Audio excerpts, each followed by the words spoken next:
Good evening, everybody. Welcome back to Night Court Narrative. Today we'll be talking about the next book, A Court of Wings and Ruined. I am Aqua, also known as the Cringe, I'm Elvish. and today, tonight, we're starting on this is book 3, and it's one of my favorite books too. So I know we get to meet certain people at certain points of this book. Especially towards the end, is probably one of my most favorite parts. Yeah, I know next episode is going to be absolutely bonkers, but I know this episode is typically more just information and everything on that part. Yeah, this one is more of the build-up, so this might be a little more cut and dry, but I remember a certain somebody mentioned that there's something huge that will happen next episode. That I've been dying for the past few podcasts that we've been doing so far. That Mentioning my I just theory? can't wait for it. Yes, your theory. Oh. I'm dying to know your theory. My theories hasn't yeah. changed much, but most of my stuff comes out afterwards. I Yeah. I think my theory, I feel like, I don't know. I feel like it's gonna break you, but then it might also be a little weird. So I don't know. We'll discuss it.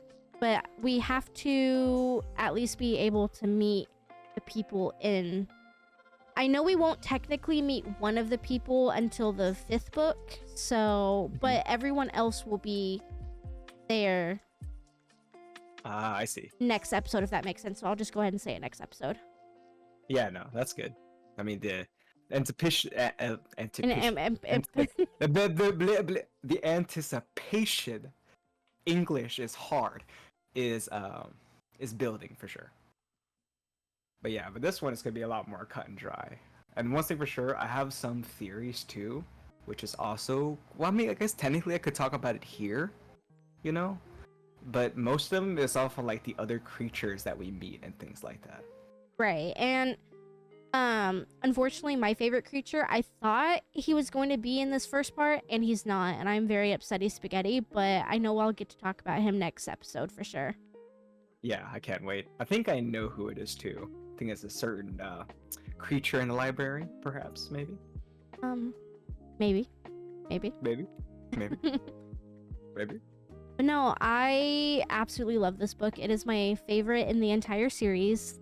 Just everything that goes on, not necessarily just at the end, but I feel like Feyre has absolutely amazing boss bitch moments all throughout the first 12 chapters. I mean, straight off the first. Oh yeah, no, just straight off this, just the beginning of this book alone. Oh yeah. Is just for those who are team hate tampon. This is definitely your favorite book. Oh, absolutely. Because Tonkin Truck get what's coming to him. Oh my goodness, I'm so ready. Oh, me too. But So, I'm glad.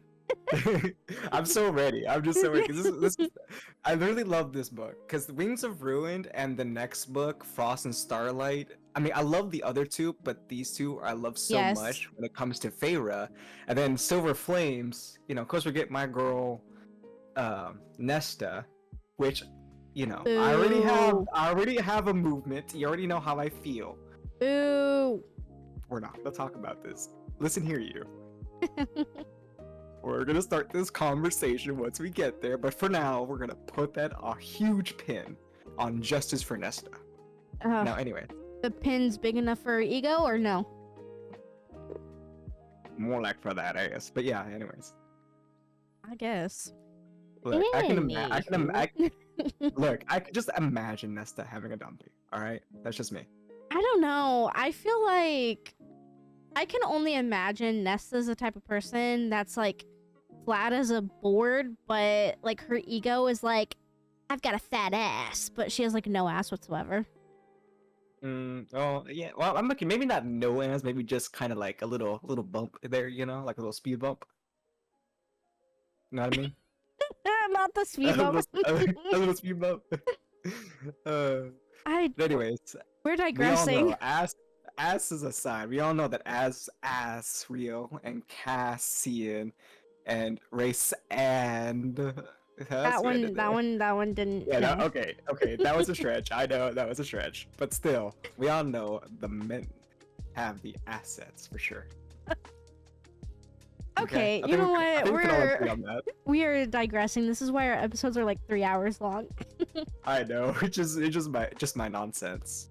But I know one thing for sure. What took me a while on this first book, on the very first like a starting of this book, I guess, because I wouldn't say it's first chapter, because technically it's not chapter one, but they go to Risan, Daddy San, 2 years before the wall. And when I Oh, first read it, yes. I did not understand that, to be completely honest, until like a little bit after the book.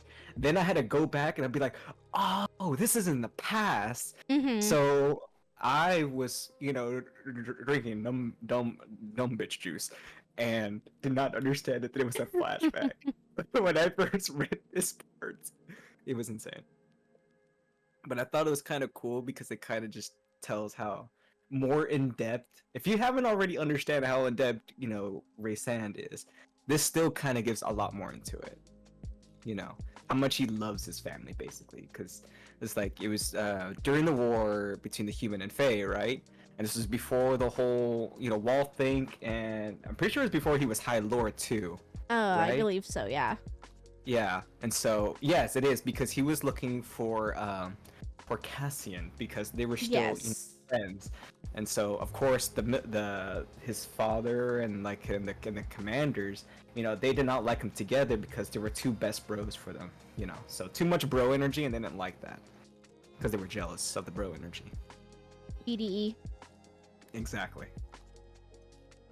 And so, if anything, that small little tidbit just kind of gives him more of, Daddy Reese's character of how he really is. So, in case you haven't figured it out by now, that should definitely tell you. And if not, then I think you need counseling. Or maybe just have issues, but, we all have issues. Oh no, I mean, by all means, all of us. But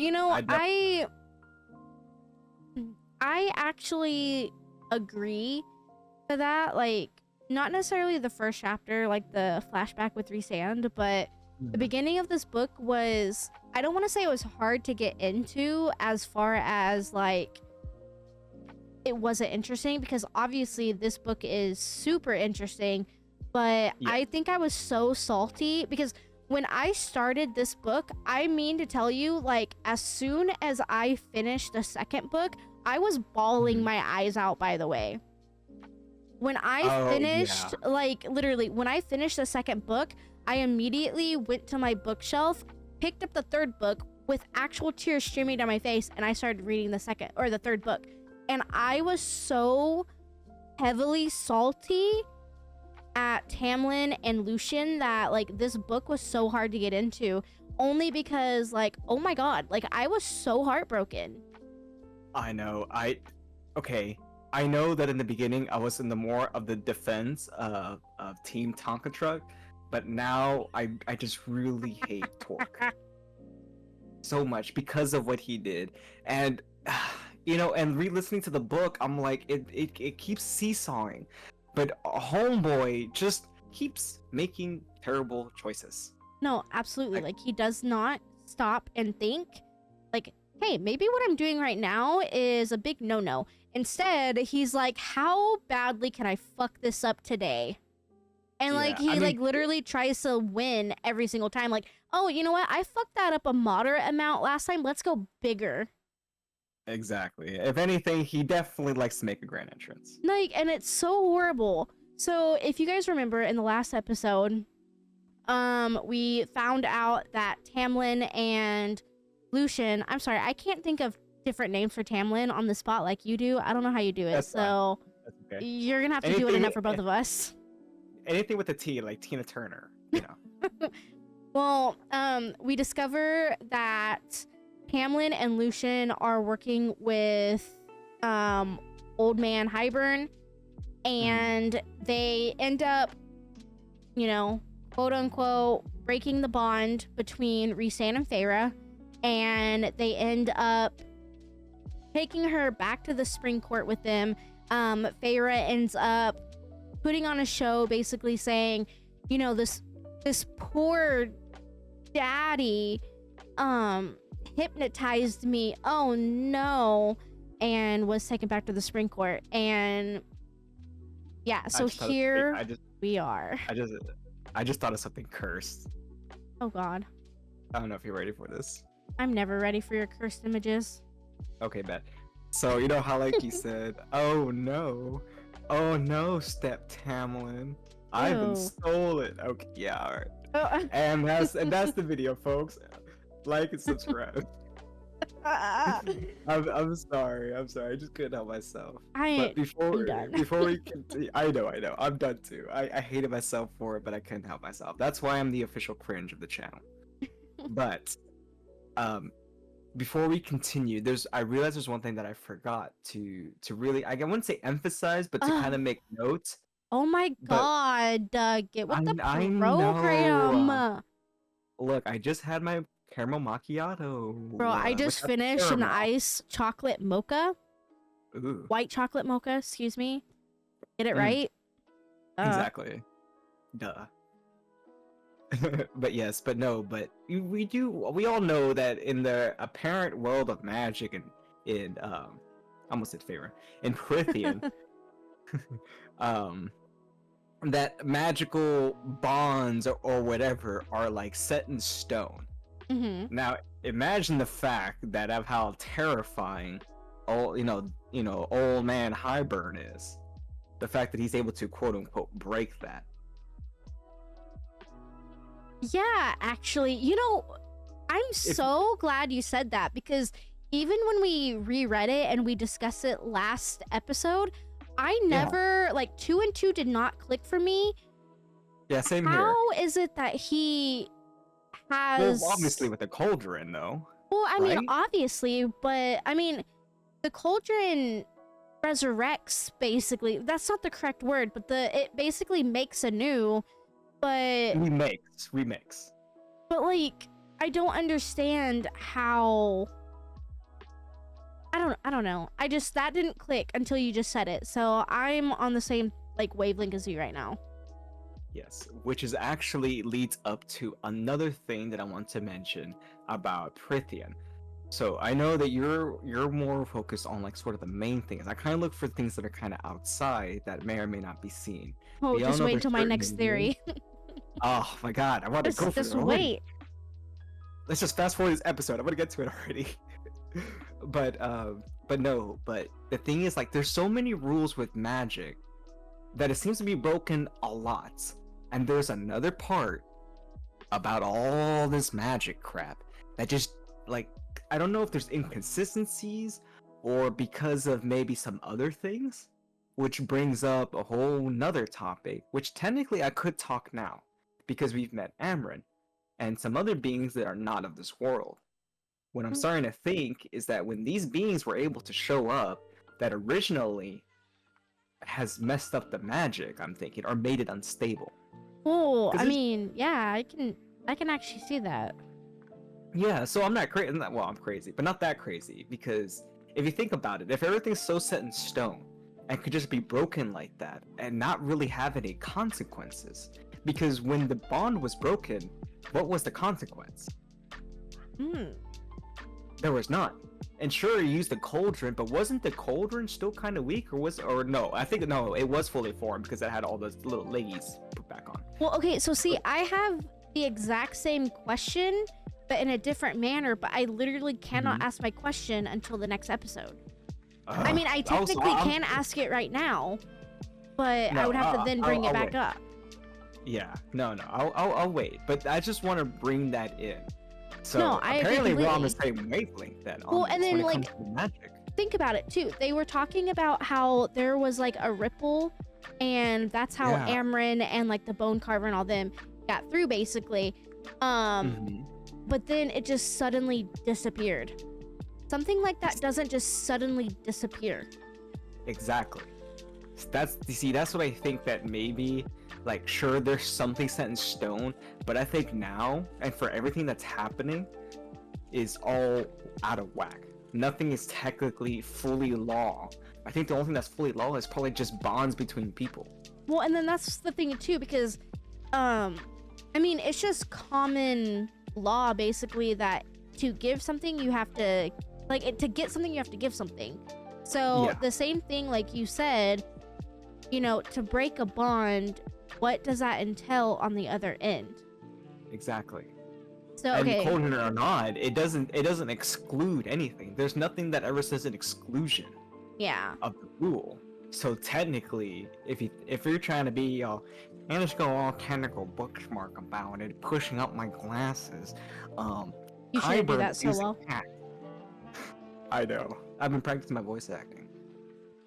Well, But I you don't see what I'm know. saying, though. Yeah, But you see no, what I'm and saying. like I said, I have a question to raise as well, but I can't Mhm. do that until the next episode. So I personally think we should put a pin in that. Yeah.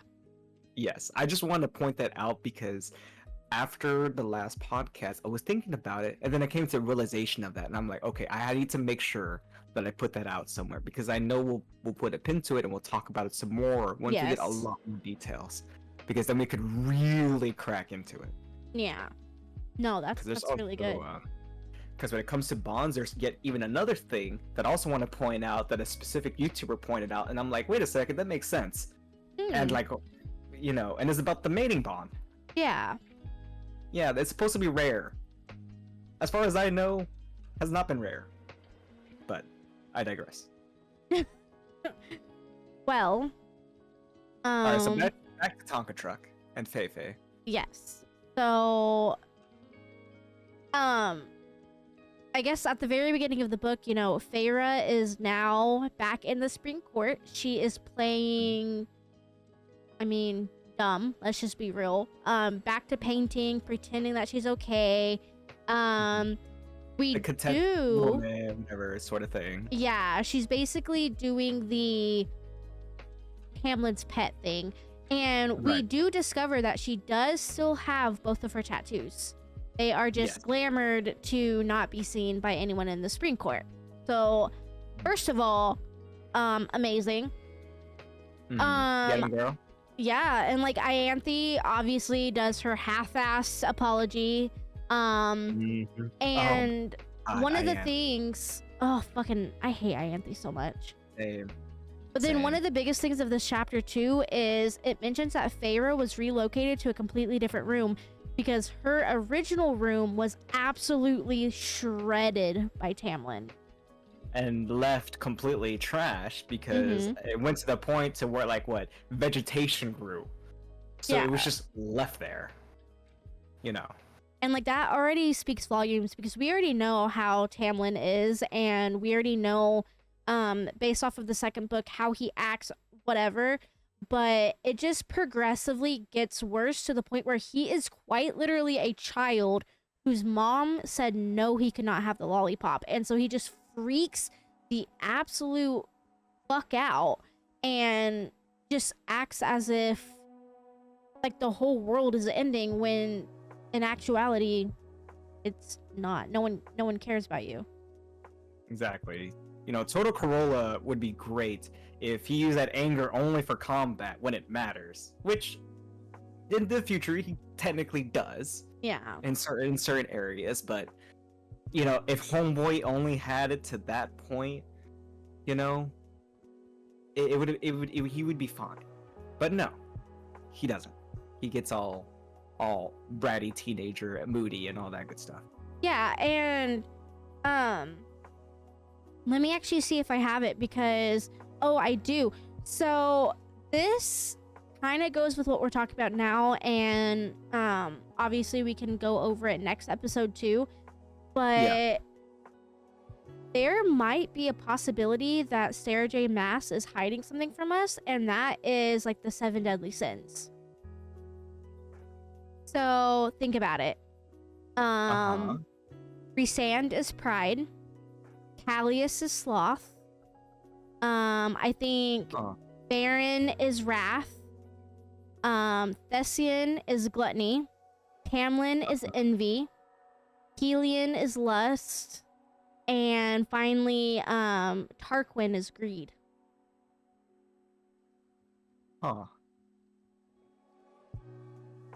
Okay. Okay. Yeah. Right, like you see it? Yeah, I'm kind of like looking at it. Okay, definitely helium being the, the lust that he is. Right. Yeah, I can definitely see that. Tarquin has endless like rooms of jewels. Yeah, We have Baron, which is wrath. I can see that. Although it'd be funny because I can also kind of see that for Tamlin too. But I can also see both Baron and Tamlin both having either envy or wrath. Yeah. The reason And why I then- think maybe Baron might have some envy, maybe, is just because of maybe because of the sons. They're always envious, wanting that throne. But at the same time, he's pretty wrathful too. So I think both of those two have, Oh very- yeah, absolutely. a little bit of both for sure. But oh my god, that I never thought about that way. I never really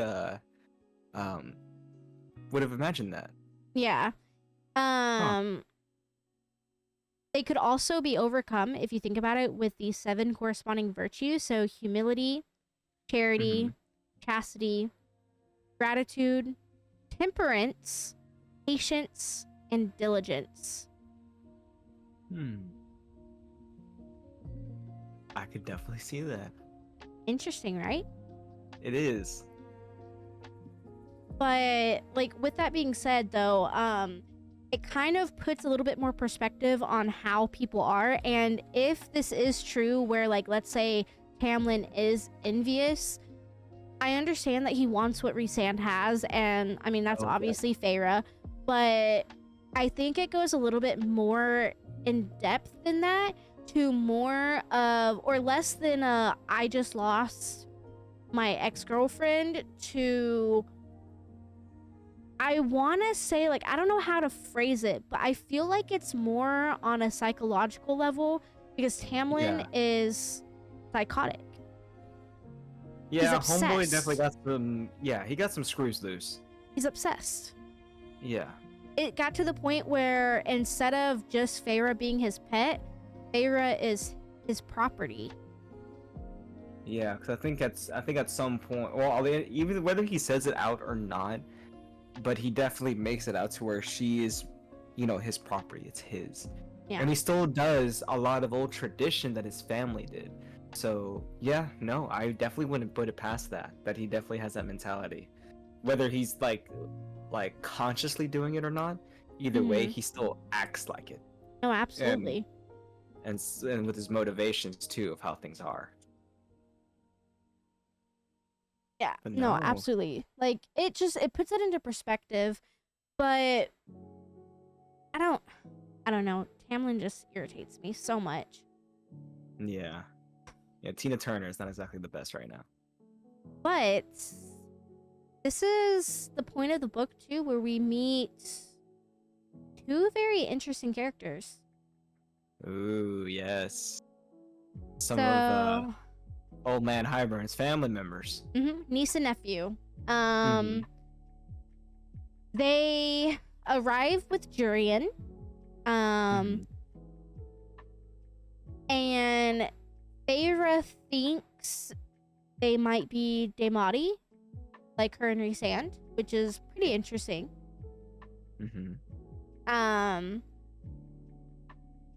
But this is kind of the part too, like where Jurian is now asking Feyre and like grilling her on where Miriam is. So when Feyre says she died, he basically tells her that, she's lying because the cauldron couldn't remake her. And then yeah. And then it kind of just skips over to where the twins attempt to slip into everyone's minds while Jurian distracts him. Yeah. And it was pretty fruitless for the most part. No, yeah. I mean, it was pretty cool though, because I know, I mean, this is kind of a big moment, even though it doesn't really sound like it. It's kind of a big moment because Feyre was able to shield not only her mind, but Tamlin and Lucian's mind as well. Yeah. And, like, if you know, like, Feyre is very new in the sense of magic. I mean, what, like 3 months maybe?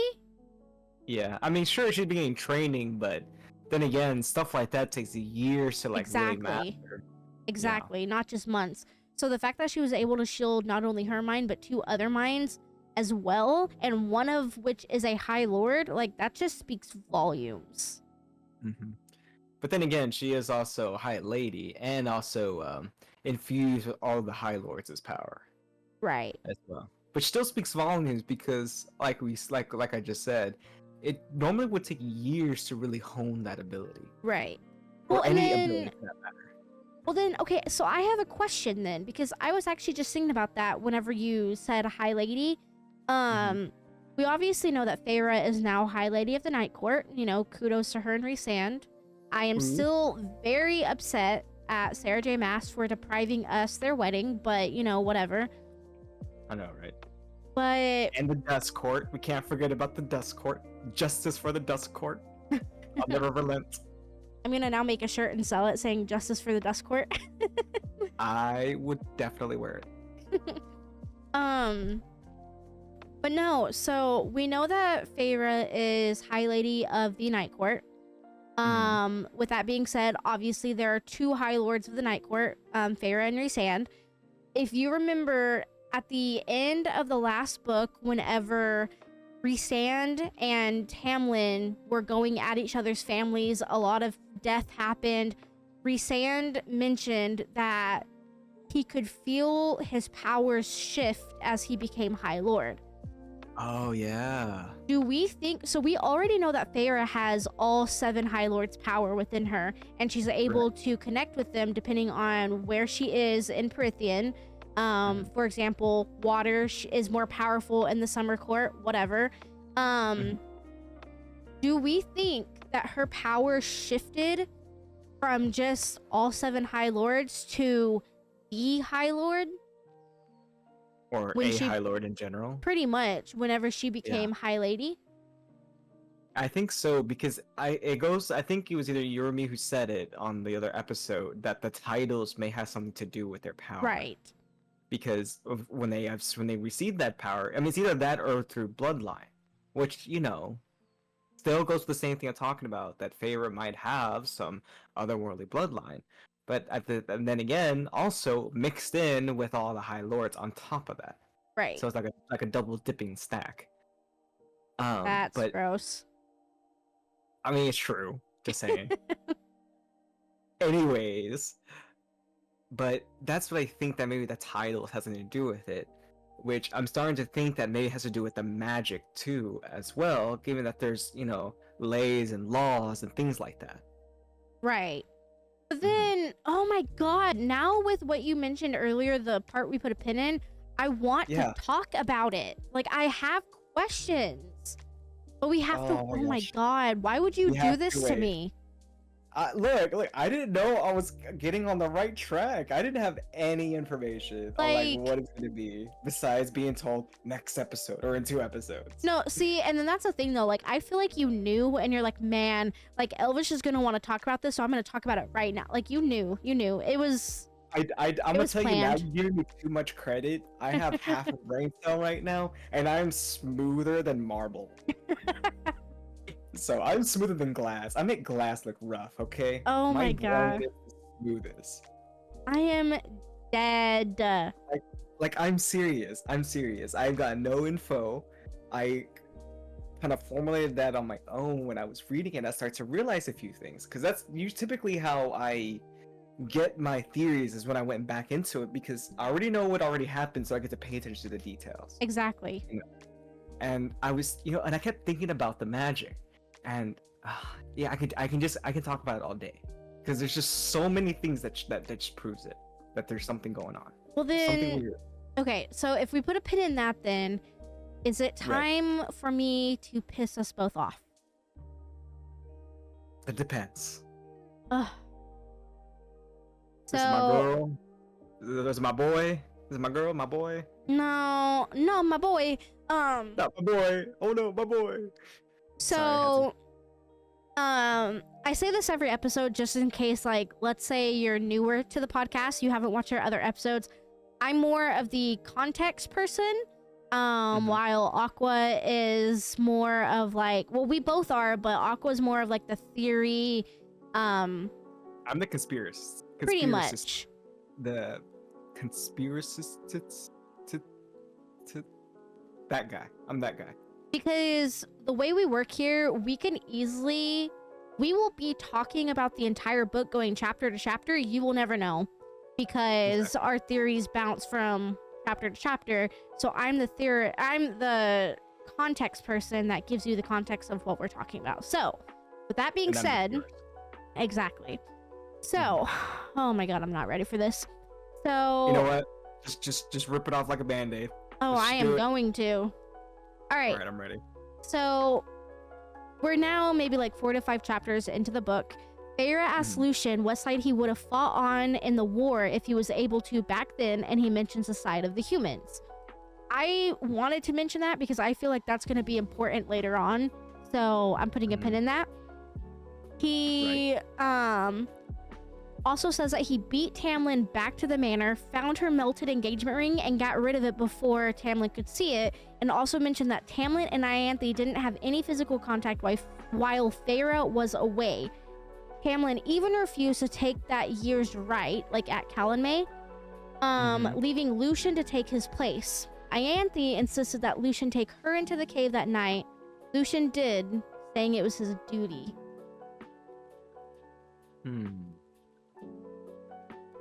Okay, so obviously there's more to this chapter, but yeah,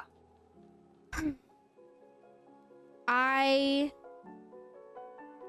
am disgusted, first and foremost, just so we're clear about that. Yeah.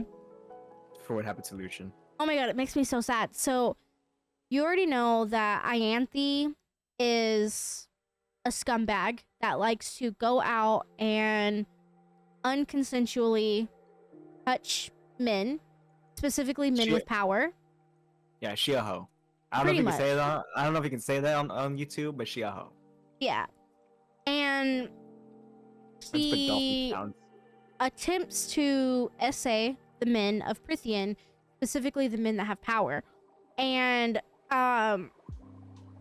you know, Calanmai, you have to go in. I don't remember exactly what Calanmai was. It was the fruitful.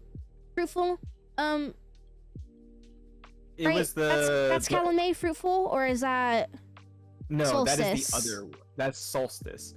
So Calanmai is all about returning magic into the land by doing a sacred rite, and that is what they do in the Spring Court.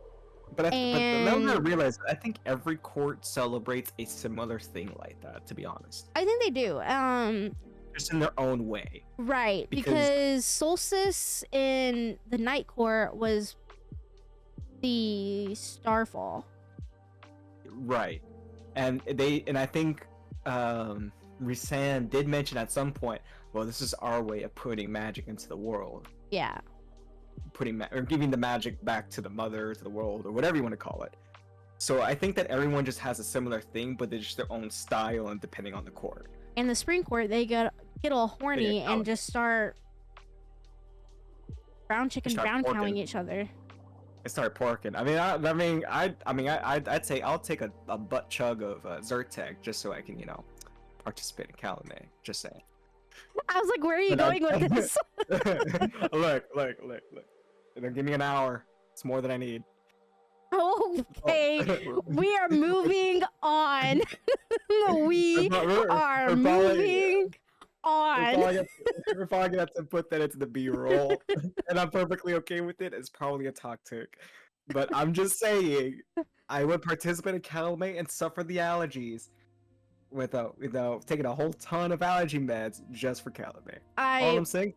All I'm saying, because Spring Court is the only one who does it that way, and I'm not exactly against it. We're moving on before this video gets removed. Anywho, insert age restriction here.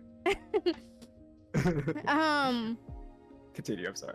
So I can't finish saying what I want to say because then that conversation will continue. So we're moving on. No. Just continue. I'll So, stop. nope, I am moving on. At this point, Alice is confiding in Feyre, telling her that she begged Morgan to take her away. That right there is, I have a billion questions about that anyway. She then lied to Tamlin about it and said that Moore abducted her. I understand that because, of course, with the wrath that Tamlin brings on, furniture for that matter, whenever Feyre is gone, I could only imagine, he would have quite literally beheaded Alice right then and there. Truly. Oh, yeah, no, I completely agree. So, I mean, Tamlin will easily punish anyone. No, absolutely. And it's gonna happen again, too. Sorry, I know I cut off, but it pisses me off so much. Well, no, exactly. So I understand why Alice lied, and by all means, I am not upset at her at all because it was to not only save her, but her nephews too. So I fully understand that. Yeah. But she told Feyre that she does have a cousin that works in a palace in Adriata. She told Alice that, her cousin, that is, sorry. She told Alice that Feyre had visited with the Night Court and was happy and healthy. Because if you remember when Feyre left, she was skin and bones. Ah, yeah, that's true. And here she is, happy, healthy, laughing, getting along, eating.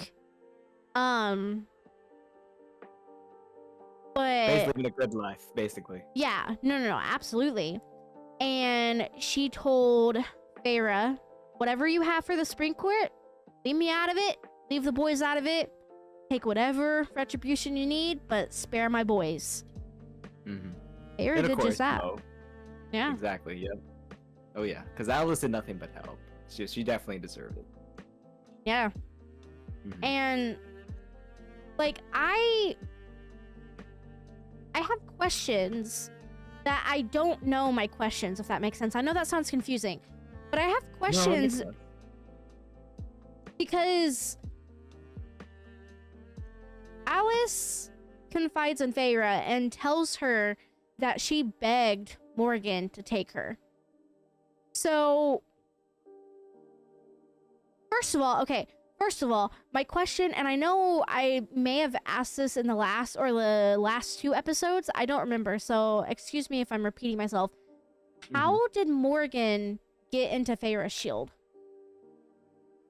No one else was able to get in. Well, it never really said that anyone was able to get in, but she cocooned herself so well. How was Morgan able to get into her shield? Huh. Well, okay. I was gonna say, I think that time the shield wasn't wind, but just of shadows. So I think that it wasn't like a physical shield. I think it was more of trying to do a physical representation of a mental shield. So I think that's the only way, I believe. Because I think it said that the only thing that they give is that she was able to go in and carry her. Right? Yeah, because she went in, she picked her up and carried her out. The thing is, oh my god, what is his name? I can't remember his name. Have you played? Well, you watched me play Valorant before on Twitch, yeah? Yeah. Okay, so there is a guy. God, what is his name? The guy that looks like Reaper. Oh, I'm gonna think of it in just a second. I have the image of him in my head. Yeah, but I'm gonna think about it in a minute. Okay, so you know the shield that he puts out, how it's purple, black, swirls, it's like a dome? Yeah, that is the exact picture I had reading it both times. I feel like Feyre was quite literally in a circle of her own fucking shadows. Yeah, I think so too.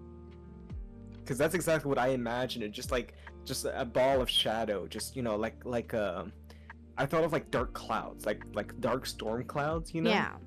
just floating around, but all wind and shadowy. I kind of thought of Az's power, if that makes sense. Yeah. Swirling shadows.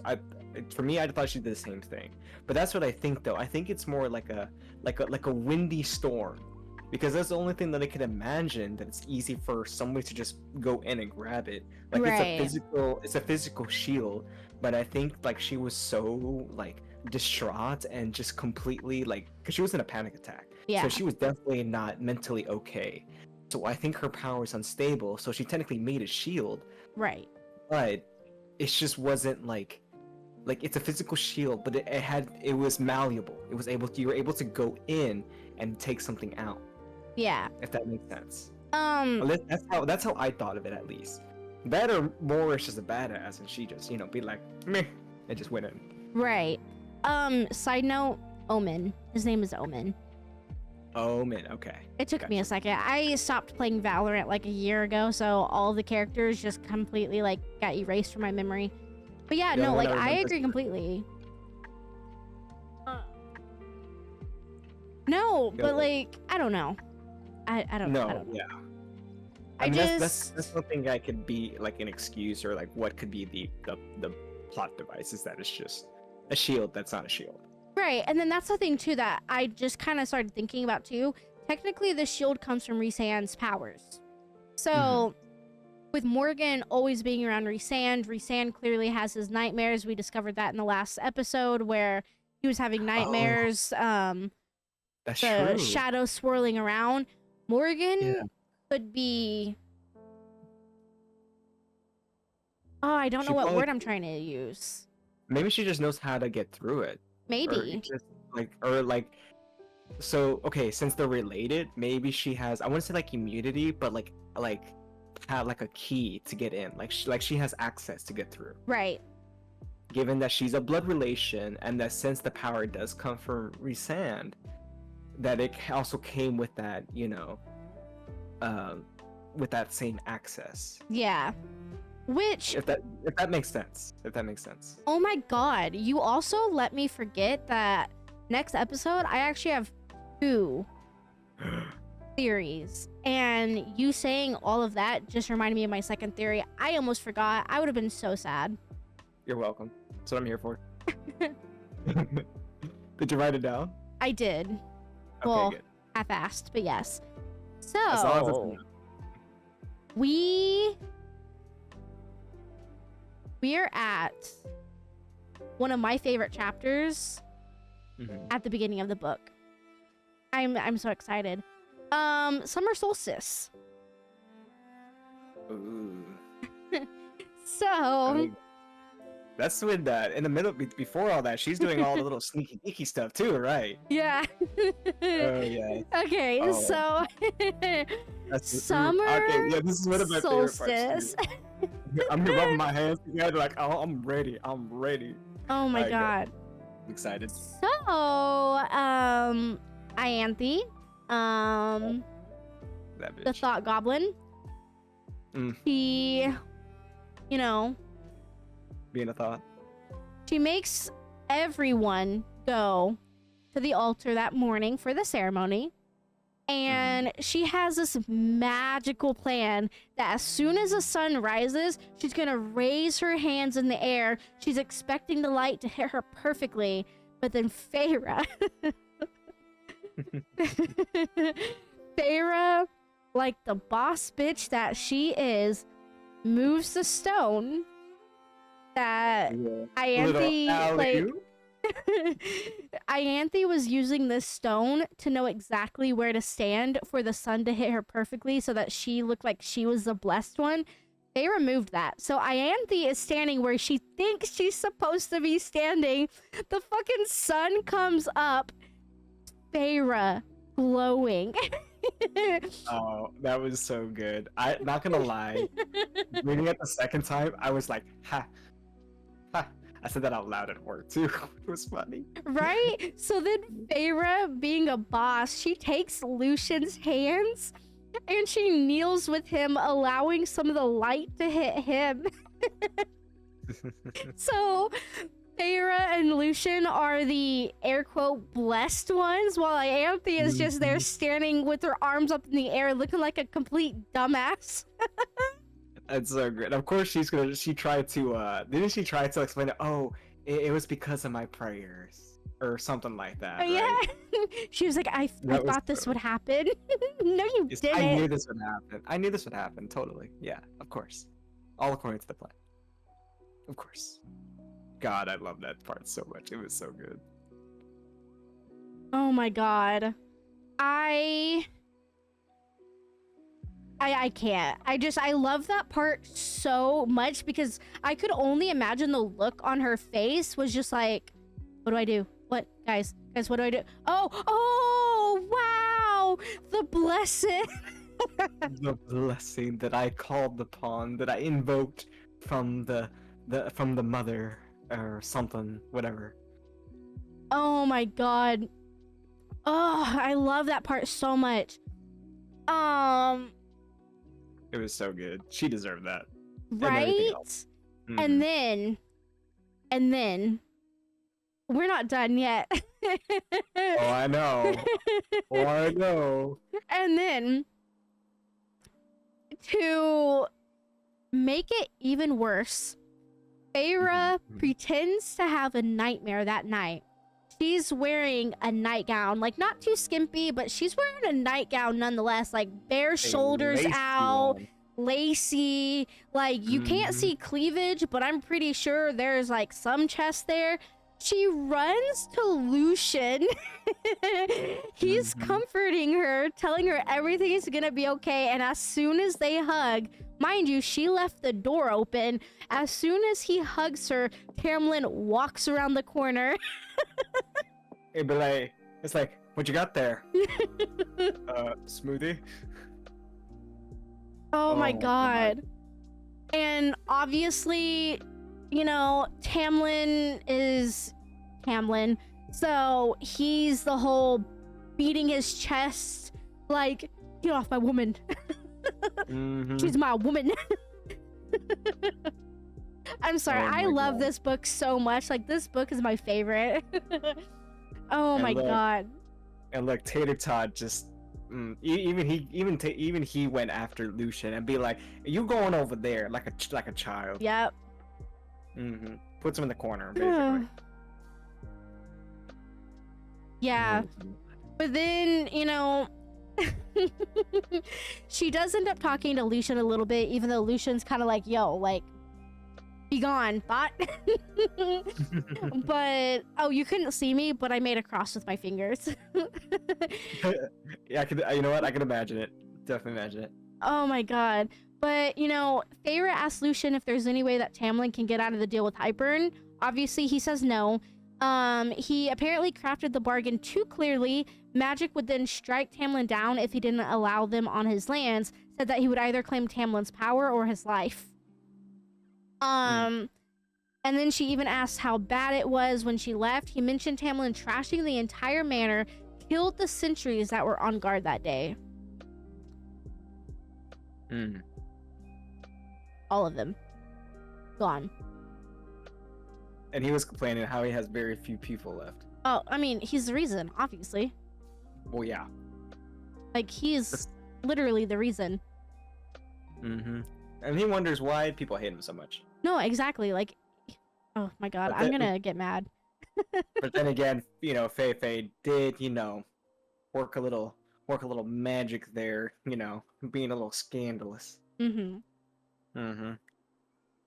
Even the next part, though, kind of rubs me wrong because, oh, I have hiccups. I had some earlier too. Oh god, that's horrible. So the next part kind of rubs me wrong too because at this point, you know, they're at the wall. There's like holes in the wall that they have to go patch up, so on and so forth.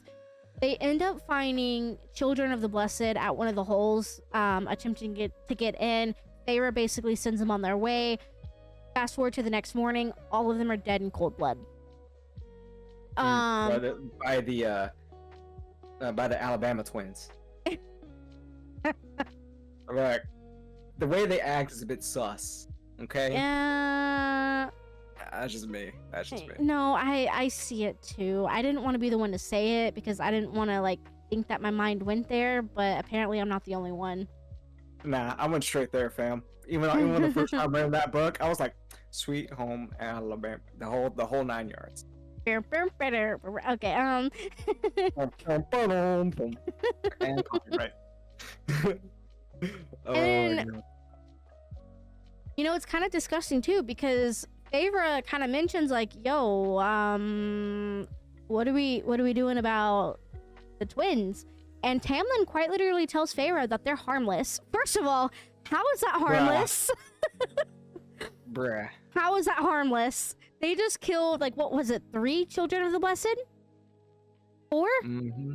I don't know. Either way, a handful. It was three. I think it was 3. Blessed. They killed a handful of children of the Blessed just because they were bored. But nah, they're harmless. Pat pat. Yeah, Tampon's like, nah, it's fine. That's why I like my boy Lucian, because they were like, nah, we're gonna send the bow gods after them. Then, oh, this is the rough part. Mhm. But obviously, with Tamlin disregarding Feyre and everything that's going on, they start arguing. But he starts blowing up. Like he always does because Tamlin has no chill. He doesn't understand the difference between getting angry and blowing up. He just thinks you have to go straight to 100 immediately. And he does that. This time, Feyre does not allow herself to put up a shield. And he full on yeets her all the way across the room. Basically putting a hole in the wall. Allowing all of his guards to fully see What he did. what he did, him hurting her. Yeah. Tonkatai just said, this bitch empty, and yeah. Alright, I'll stop. And you know, we haven't really talked about it yet, but Feyre and Rhysand have barely any contact this entire time. I think Feyre's at the Spring Court for a few weeks. But I think so, yeah. she's trying to keep her magic on a down low because, of course, if she starts using her magic, someone's gonna notice. Mainly probably Ianthe. Let's just be real, because Ianthe Or is the dick twin. riding Tamlin so hard. Mm-hmm. But at this point, he's like, "Yo, what the fuck happened? You good?" And she basically just says, "Yeah, she's fine. I'll talk to you in a bit," and cuts him off again. Yeah. And to make matters so much worse, because this is the type of book that when you think, like, you know how most books are like, okay, chapter, big scene, chapter, big scene. No, this one is like chapter, big scene, chapter, big scene, chapter. And you're just like, bro, I know. I'm still like 3 chapters behind, and my mind and my heart are not on the same page. Like, let me catch up, please. Like, Feyre was holding no chill. She was not holding back. She was going full force. Oh, I'm here for revenge. Yeah. Mm-hmm. Oh, yes. So, Seven Naga break in to the estate at the Spring Court now. Oh, if you thought you had time to relax. Surprise! Apparently there was a key missing. Let's be real, we all know who did it, Ianthe. Mhm. The Naga come in, break in. They, luckily, the attack was halted because of a vision Ianthe supposedly had. Ooh, so convenient, right? So convenient. And then Tamlin has plans of whipping the guard that fell asleep on duty, the same one that, quote-unquote, lost the key, to which he insists that Amlin stole it, which we obviously know that's, like, the real reason, because she's a thought McGee. But he still pushes the guard away and punishes him. This makes all of the other sentries angry, who believe Tamlin is picking Ianthe over them despite all they have risked for him over the years. Mm-hmm. Like being sent across the wall to be killed. Yep. So at this point, Feyre is in the background doing the Mr. Burns excellent. Like, her plan is working so flawlessly. Like I said, boss bitch. which does kind of suck later on, but then again, deserved. Oh, absolutely deserved. Mm-hmm. Oh, I have hiccups. I have to keep muting my mic because I have hiccups. Ugh. Now let's get the raw hiccup details. But then Alice confides in Feyre yet again, telling her that she is leaving with her nephews the next day to the summer court. Feyre wishes her well. I am so excited. I am very upset, though. I will be honest with you. I am very upset that after this point in the book, we never hear of Alice ever again. I know, it's so lame. I liked Alice. She was fun, sassy and fun. I really did too. I obviously understand that maybe Sarah had nothing else for her, so having her leave and never be seen again was one thing, but we can only imagine how happy and everything she is. But I do wish we could see her again one day, maybe they go back to Adriata. Yeah. And at least for a little visit, be like, hey, how are you? Things are good. I'm happy, and come see the twins. You know, even and like a letter. Like a letter would be perfect. Oh yeah, that would be great too. Well, I guess yeah, because technically now, Velaris is now. It's going to be, well, you know. Yeah. Yeah. Yeah, they end up getting to the third hole now. I believe this might be the final hole, if I am correct. I think so, yes. And now, for some ungodly reason, the twins are spilling every bit of information on Hybern, which I understand it's part of their plan as well, but I find that so suspicious. Oh, yes, and there was the reason why too. Yeah. You know what I kind of forgot when rereading it again, or rereading it on the audio, is that she showed symptoms of an illness. Mm-hmm. And once again, I had forgotten all about it. And I'm like, oh, I completely forgot that was a thing. Yep. I agree. Yeah. Mm-hmm.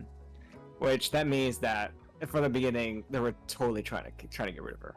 No, absolutely. What. Oh, absolutely. She had her plans of blowing up the spring court. They had plans of getting rid of her. Like, they were all, like, coinciding together without even realizing it. Mm-hmm. Not only that, it was also affecting everyone else too. I think besides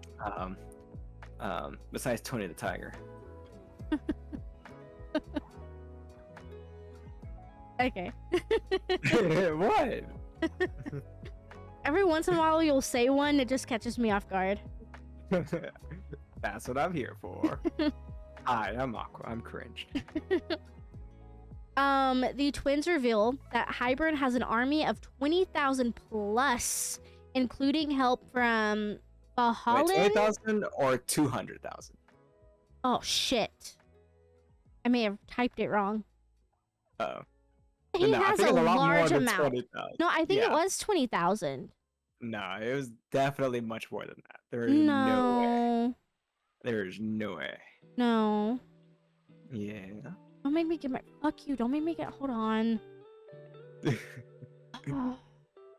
Me flip to chapter 9. Hold on. I have to pee, and you are making me do this right now. I cannot believe it. If you want, go pee, look for the chapter, and I'm gonna talk about more about the Dust Court and the Tooth Fairy. Listen. What chapter am I on? Oh, this is 9. Oh my god. Typo? Oh, no. I still have to pee. This is my, oh my god, I'm moving too much, when I had the perfect position not to feel my bladder scream. Ah, gotcha. I get that feeling sometimes.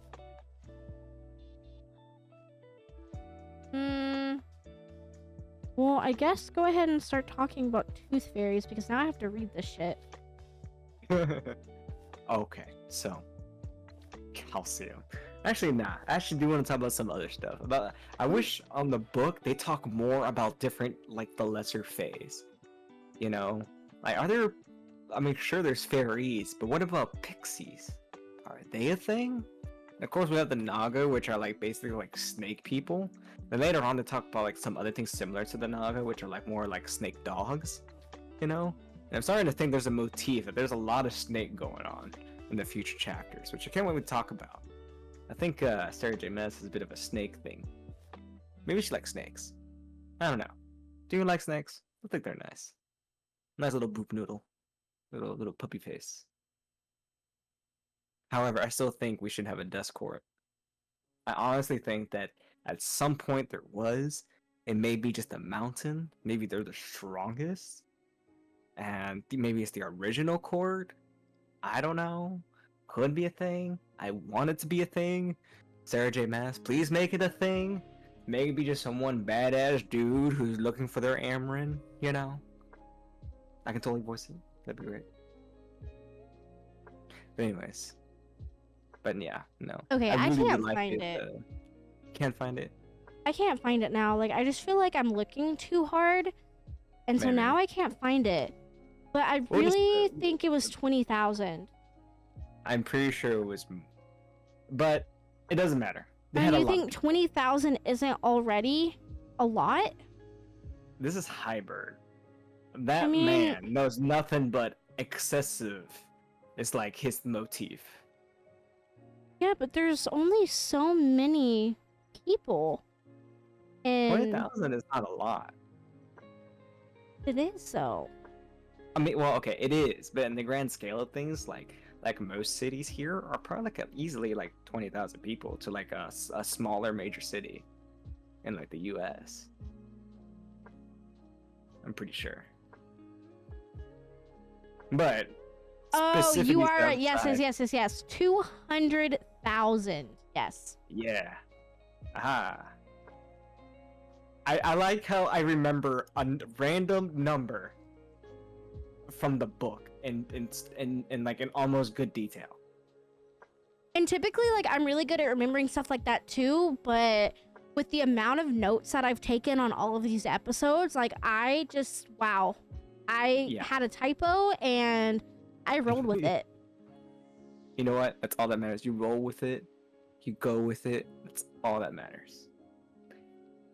Either way, it don't matter. You had a fuck ton. Well, after learning that scary information, she's now packing up and she's ready to skedaddle. Mm. Let's be real, this is the next this is the next best part. Oh yes, I can't wait. Oh, She's I'm clapping my hands. I'm rubbing my hands again. Hallelujah. Bro, I'm ready. So as she's leaving the court, she sees, I cannot believe I'm gonna say this because my blood boils. She sees Ianthe with Lucian tied up in chains. Kinky. With the same chains, mind you, that Rhysand showed her in his memory. Favorite. Of course, Lucian is telling Ianthe not to touch. I can only really imagine what he's referring no. to, but Yeah. you know, we know. So then, Feyre, boss bitch, uses her power to get inside of Ianthe's head, makes her unshackle Lucian, pick up a rock, place her hand on a boulder, and then smash the rock into her hand over and over and over again. Feyre And then over tells again. her, yeah, no, like honestly. Feyre then tells her that she will never touch another person against their will. Tells her that she won't remember what happened to her, telling the others that she fell, and told Ianthe she can see a healer about the bones, but not to mess with the scarring. Of course, then, you know, like I said, you can never catch a break. Before Lucian and Feyre can leave, obviously Yeah, there's Lucian's in skedaddle. shock. Yeah, because Lucian's like, what the fuck is happening? The twins come in and they're like, Feyre, hey Maudie, kill her, you know. Lucian's just like, what the fuck is happening right now?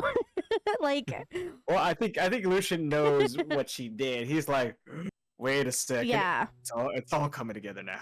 Yep, I actually agree to that. I think Lucian, Fully think- grasped it all. yes. I Yeah, just because I think don't. we still technically didn't know. I think Right. like it was still suspected, but I think now it's like, oh no, this bitch, Mm-hmm. she definitely has all the powers. So then we unveil the entire, plot with the twins. It's really nothing special. Let's just be real. The twins are weird. They're just, yeah, they're weird. But I couldn't help it. And it's kind of like what he mentioned earlier. Farah's been kind of feeling ill lately. She's been feeling drained. She's been having a lot of headaches. We discover all of that is due to a poison that Ianthe has been putting in the food, called Fabane. And then I know she just ate an apple prior to being out here. So they said that was enough Fabane to knock her powers out for days. Feyre, of course, attacks. Winnowing, by the way, my girl. She uses her fire powers. Oh, hiccups. If you don't know me, by the way, I have hiccups for like 2 hours at a time. It's really... Oh yeah, it's standard. It's horrible. So she winnows. She uses the fire power on his sister. They ends up like Lucian beheads his sister, and then when he goes attacks, he gives time to stab him. Lucian or like Feyre stabs him in the eye through his skull, killing him. First of all, boss bitch, we already know this. Fatality. Feyre and Lucian wins. And at this point, their powers are almost like fully depleted, but they decide to go to the caves that now lead to the Autumn Court, and that ends part 1. Yeah, because Lucian decided to be like, you know what, screw this place. I'm going with Fei. So Lucian now switches sides. Yep.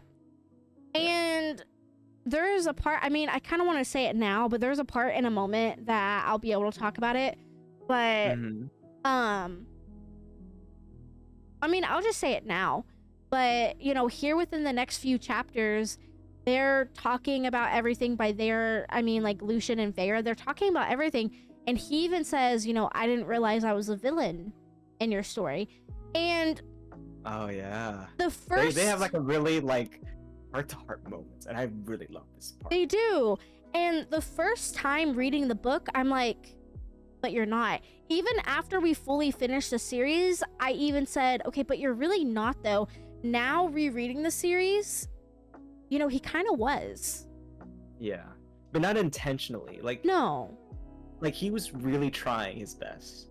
He was. But, like you said, unintentionally, with everything that he sided with, he's the reason behind 90% of her depression, her malnourishment, literally everything that was wrong with her. He played a heavy part in that because he was the only person that she could actually confide in. Before moving to Valaris with Rhysand, she had no one. The only people that she knew was Alice, Lucian, and Tamlin. Tamlin was obviously the biggest culprit of all, so she had absolutely nobody to confide in. Exactly. And instead of doing something about it, he just did he's my High Lord, I get over it. And I feel like that hurt her way more than anything that Tamlin ever did. Yeah, especially since like she already had, I would say like maybe like some like a sense of desolation towards Tamlin. Plus heavy Stockholm syndrome, and Lucian like being kind of like the only tether to what could be like the in between and keeping her sane. And sure, Lucian tried, but he always caved to Tamlin. And of course, when Tamlin bared his teeth, he had to be, he bared his teeth, so a can, which I don't blame him at the same time, because then again, having a pretty strong High Lord, ready to bust your balls. Yeah. Literally and figuratively, but mostly literally, it's kind of difficult to do it. But and one or two times maybe you know, he it's just I really feel bad for him because he did try, but he caved so easily. But that's the At thing, this point, I though. don't blame him though, because he's kind of stuck in between a rock and a hard place. I mean, he really is stuck between a rock and a hard place. But at the same time, it's kind of like what you said. He did cave very easily. So, although he did try, he didn't try hard enough, I feel like. And, you know, I understand that, like, Tamlin, the way that he runs his court is a very strict, I am the boss, you do what I say, if not, you're dead. I understand that. Yeah. But I feel like if Lucian gave Tamlin even a little bit of pushback, it wouldn't have... If Feyre stayed in the Spring Court, it probably wouldn't have been as bad as we thought. Obviously, giving him pushback after Feyre left would have just been, you know, putting more fuel to a fire. But, you know, if Feyre was still in the Spring Court, giving him pushback, I don't think would have hurt him or Feyre hardly as much as he thought it would. But instead, anytime, like you said, if Tamlin bared his teeth, he immediately cowered, and that hurt Feyre way more than what he ever intended. Yeah.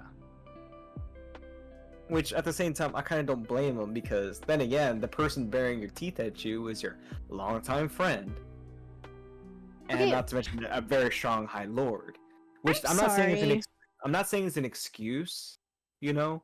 I'm just saying, like, I see kind of the reason why he caved. It doesn't Right. change the fact that he caved. I'm just saying, like, I see that perspective of why he did. I do too. But okay, That makes so sense. my honest question though, truly, and now everything that we've already read, and obviously everything that we've read up to this point, have they really, truly been longtime friends? Truly? Yeah, I feel like it's more on him being more of the friend versus Tamlin. When, I mean, that's the thing though. At what point, at what book have they talked about them being friends? Because from what I remember from the second reading, he's his emissary. He came over here because he didn't have a place to live. Tamlin took him in, immediately put him to work, and constantly did the... Oh, and then of course got cursed, so Lucian literally could not leave. And then at that point, every time he says jump, Lucian asks how high while already midair. Yeah. So were they actually ever friends? Probably not.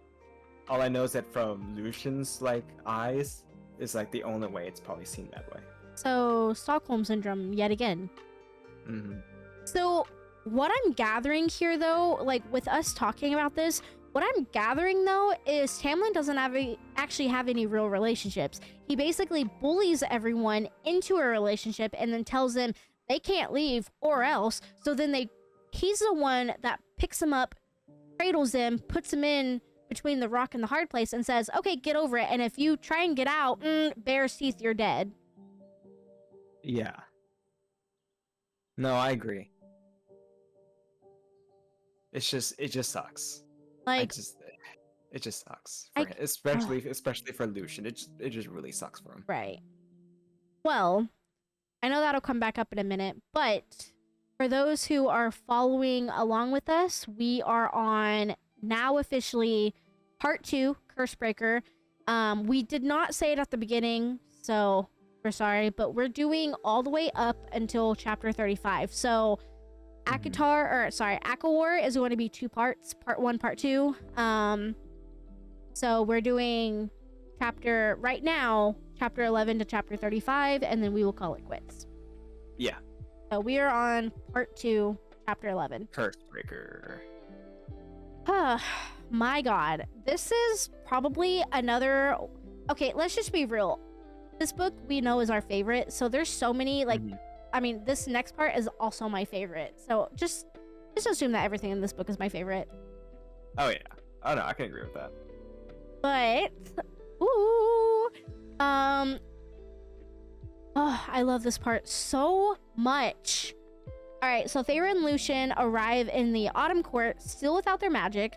Lucian says he knew she was lying when she unleashed the light in Hybern's castle. Mentioned his friend in the Dawn Court has the same power.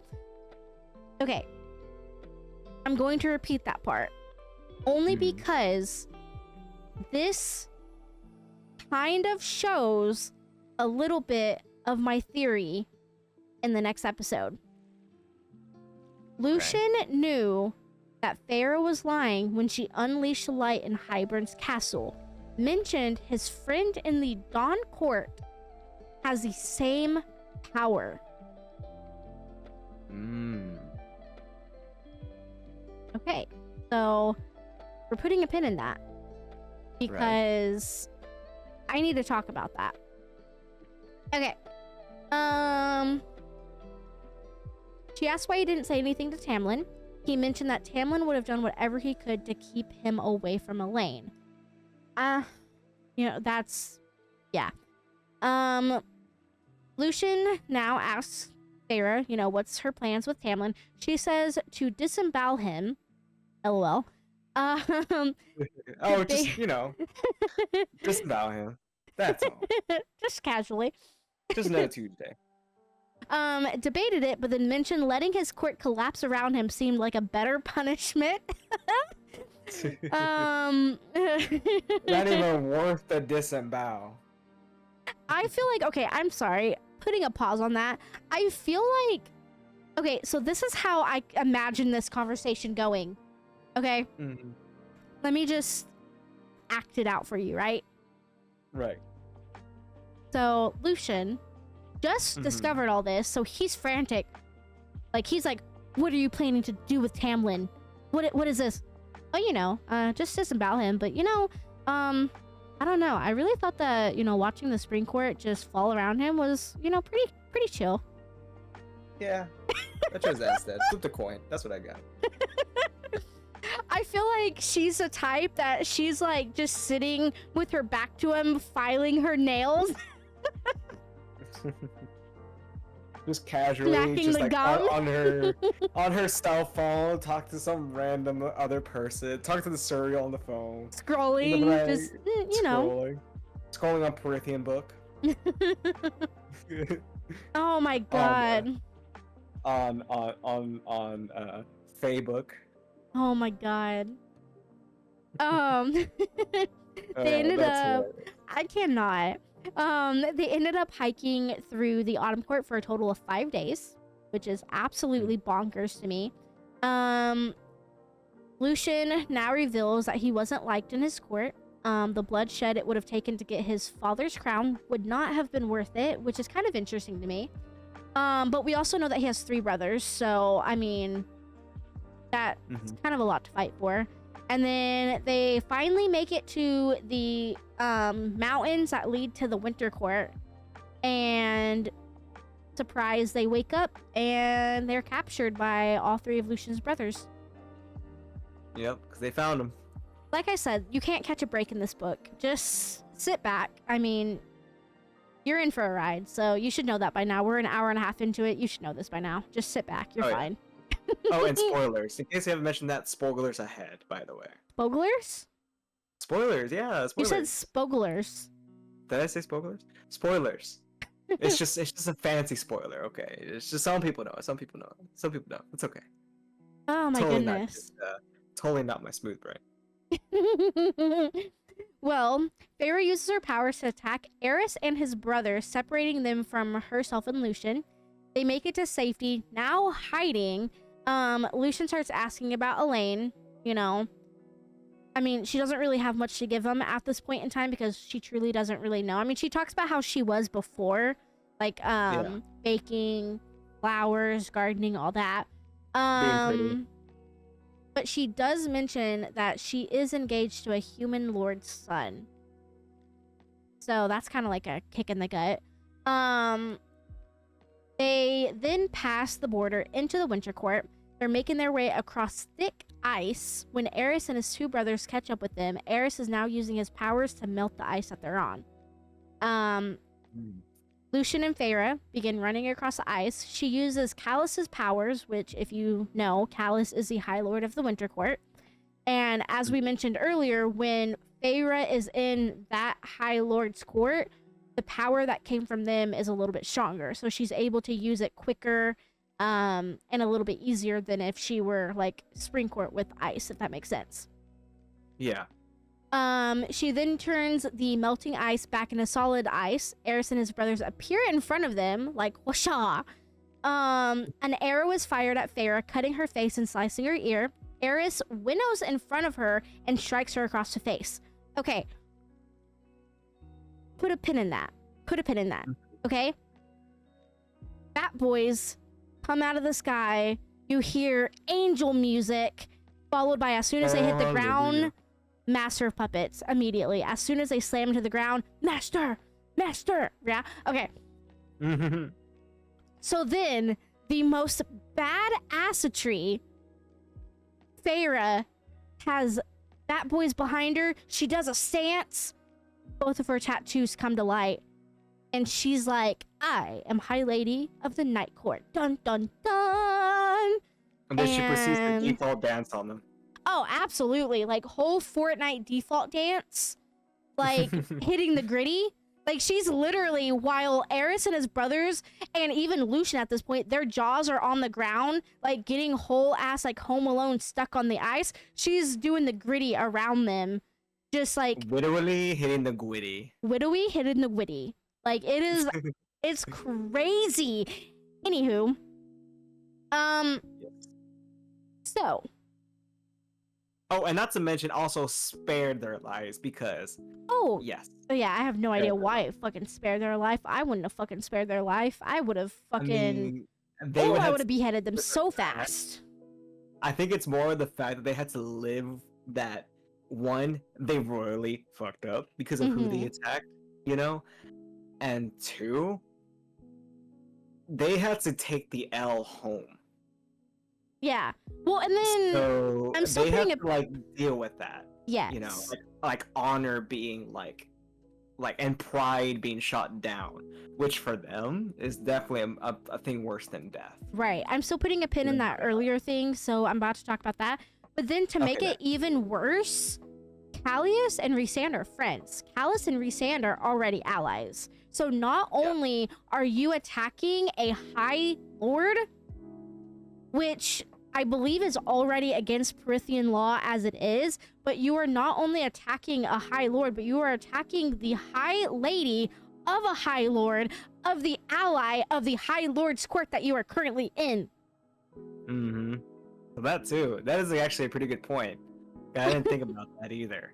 Like, even politics, it means you done goofed. Even in exactly. politics. Because, I mean, politics, you not only have technically... You have Rhysand's army, but then ally-wise, you have all of Callias's army too coming after you. And then there's no telling, even like, for example, like Tarquin, let's just say Tarquin. Like, I understand at this point in the book, he's not really with Rhysand because he's mad at him. But that doesn't mean that, like, for example, Tarquin isn't Callias's ally. So if Callias is going to war for Rhysand, who is Callias's ally and are they going to go with him?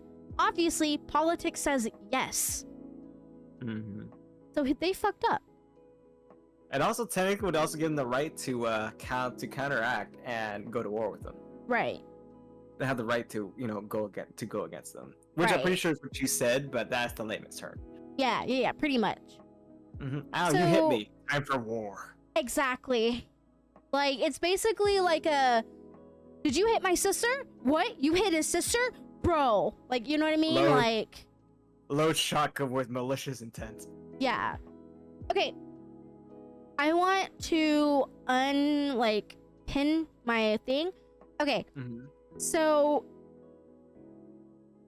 in the last episode, or maybe 2 episodes ago, we learn that, not everyone has the power to winnow.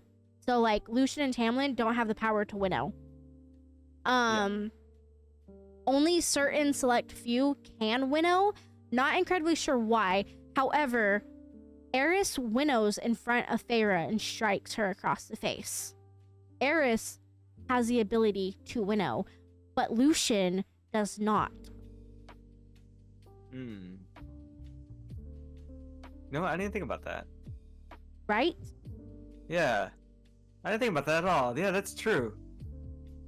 And we already know that Lucian and Eris are brothers, obviously. It's 4 brothers altogether. I think more so some of them are stepbrothers technically to Lucian. Neither here nor there. Either way, I think it's half because the mom. yeah, because I think it's a total of 7. Oh yeah, but I in meant to say terms of half. Boys, Yeah. yeah, it'd be half. But I think there's like a total of 7 siblings. But I think the others are sisters. The others are sisters because he definitely has sisters. But it's definitely 3 other brothers. But You know, with that being they said, never really talked about the sisters. no, they never. I mean, they don't really talk anything. They don't even really talk about the other 2 brothers, if I'm being honest with you. We only know that they were with Eris, but other than that, the only brother we know of is Eris.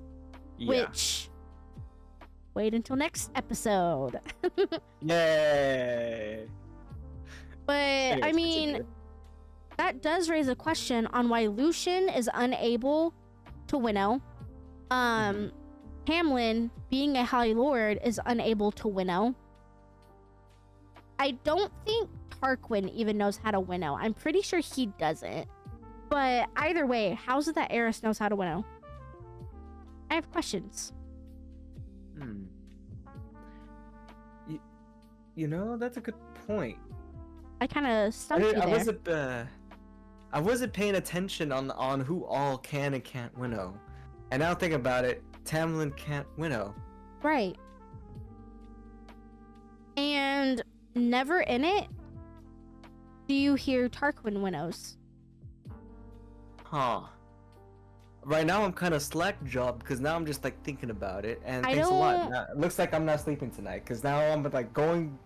Now I want to go back again to see who all I can and can't winnow. Right. And then the thing is, I don't think Helion can winnow because he has a mount. Oh yeah, is it like a Pegasus or like a Pegasus? Yeah, I think or it's like a unicorn? Pegasus, yeah. Yeah, Or I think it's spoiler like alert. half Pegasus, half unicorn. So even he Yeah. doesn't winnow, I don't think, because he has a mount. But I think he's take the a horn. only. I think he's the only High Lord technically with a mount. If you, I mean, don't consider Tamlin being his own mount. Yeah, that's true. Or anyone that mounts him, you know, would technically make Tamlin a mount. Isn't that just Tamlin can bestiality at this become a point? Well, no, not if you think it that way. When you mount a horse, it's not necessarily like that. Unless you're freaky, but that's weird. We're not gonna talk about the first podcast or nothing like that. Anyways, Welcome to Night Court Narrative at night. hey yo, we're here to talk about that surreal action. Oh my god. And then this is the I don't know why this is important, but we end up finding out that Lucian's last name is Vincera. Kind of a dope last name, if you ask me. Yeah. It's very nice. So if you technically think about it, Rhysand is the only one without a last name in all 5 books. Did we never get his last name? No. We have never Huh. received his last name. You know, as I'm finishing Wings of Ruins again, and I go into the next book for the audio, I'm gonna be searching for it. I could have sworn we gotten the full name. Nope. Okay, so the thing Oh. is, Aqua's already at the end of Wings and Ruin pretty much, so he's always like a book ahead.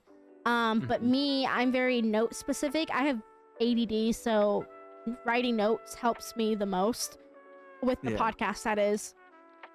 But with that being said, I've already read Wings and Ruin, obviously, but I'm on chapter like 35 with you guys, like whenever we end this. So all the way up until this point, we never get Rhysand's last name. Huh. And come to think of it, same thing with Cassian and Ads. And technically Morgan. I mean, well, technically Morgan, yeah, because they're family. Yeah.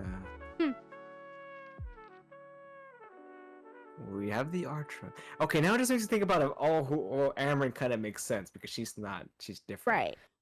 You And know, thank you that for makes saying Amryn, because now I have a question about her. sense. Ooh, I'm all ears. Okay, so when at this point everyone returns to the townhouse, right? Right. Everyone's looking around, everything's fine. Lucian makes eye contact with Amryn and bows to her. Oh, that's right. Because he already knows her. I mean, that's the way it's taken when you read it, that he already knows who she is, but nobody knows of Amryn because she has stayed in Valeris for the past, 500 years? No one knows of Valeris. Huh. So... I kind of skipped over, okay, I wouldn't say I skipped over that, but I kind of went over my head. How the hell does Lucian know about Amryn? I mean, I'm pretty sure, okay, maybe there's some infamy going on here with Amryn, which makes sense given that she's a total badass and obnoxious high amounts of power. Right. That could rival, Ray Sands. Which, okay, that I would say would be kind of like an excuse, maybe like a lazy one, but at the same time it makes sense with the narrative, or that could be story-wise. But besides that, not taking that into account, or that not being the case, I see your question. How does he already know about Amryn? Or seem to already know what she is? Is it just because the way that he looked at her, and just by looking at her was like, oh, I better bow to this bitch? Because, yeah. Homegirl's strong. Which I can see that also. You know what I mean? Oh, I gotta go back to that. And that's the one thing that confuses the hell out of me. I don't understand. I don't understand that. Anyway, okay. This is no, yeah, for sure. This is so trippy to me. But this is where we find out more about Valeris. Not really us as the reader, but Lucian has no idea where they're at. Which then proves my point yet again. He's never been to Valeris before. He has no clue where he's at. He asks where this is because he's never once seen it in Perithian before. So they reveal to him that it's Valeris, City of Starlight. At this point, too, Rhysand is at home, obviously. He was rushing home as soon as he got word. But now he officially arrives home. They get their mommy-daddy time. He reveals that when the bond went dark... I couldn't help it. Okay, they went bounce. They did. It was... I could only imagine. I don't blame them. They miss each other. No, I don't blame them. I'm pretty sure they even told everyone else to leave the house for a while. Bro, let me have my time with my lady. Go away. Rhysand reveals that when the bond went dark, he thought that Tamlin killed her. Yeah. He thought that Tamlin killed her, which I could only imagine how Rhysand would have acted then. But by the time he got to the Spring Court, which, yeah, he actually went to go fucking find her. Boss move. But when he got to the Spring Court, she was already gone, and mentions how... this is when she now, mentions that she was poisoned with Faebane and she was unable to contact him. And because of Rhysand going to the Spring Court, we learn that whatever Feyre did to the Spring Court worked. All of Tamlin's sentinels abandoned him alongside over half of his court refusing to show up to that year's tithe. And Jurian obviously returned back to Hybern. Yeah. Yeah. Man, she worked it good. Yes. Real good. Yep. It was fantastic what she did. Which provided now, which in that moment was awesome, fabuloso. In the end, in the future, kind of hurt a bit, but at the same time, it still worked out in the end. Yeah. But yeah. But yeah. Definitely well deserved. Kudos to her, clapping, round of applause. She did amazing. She did You what go, girl. she literally, like, okay, when I first read the end of the second book, this was before we knew that she was High Lady.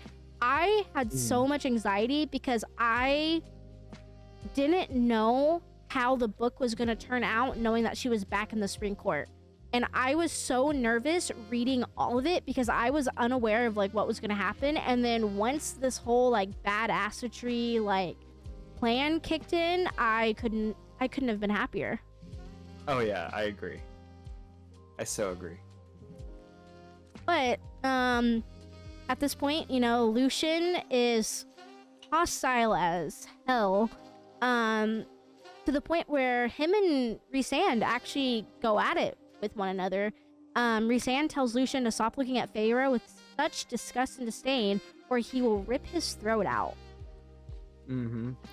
Feyre then spends the entire flight to the House of Wind explaining everything. This is when I was talking about, you know, him saying that he didn't realize that he was the villain.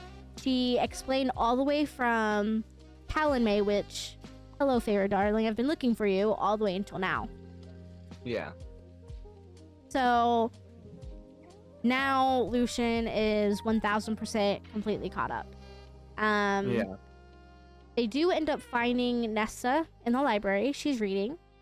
Nessa says that she shouldn't be worried about her, but should in fact be worried about Elaine. Elaine has fully stopped eating, sleeping, drinking, and does not stop crying. Elaine is then found pale, thin, and lifeless. Just like how she used to be with Tamlin. Ayo.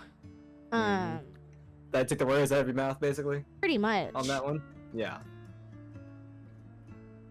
I felt bad for Elaine though. She was gonna get married and everything. Oh, absolutely.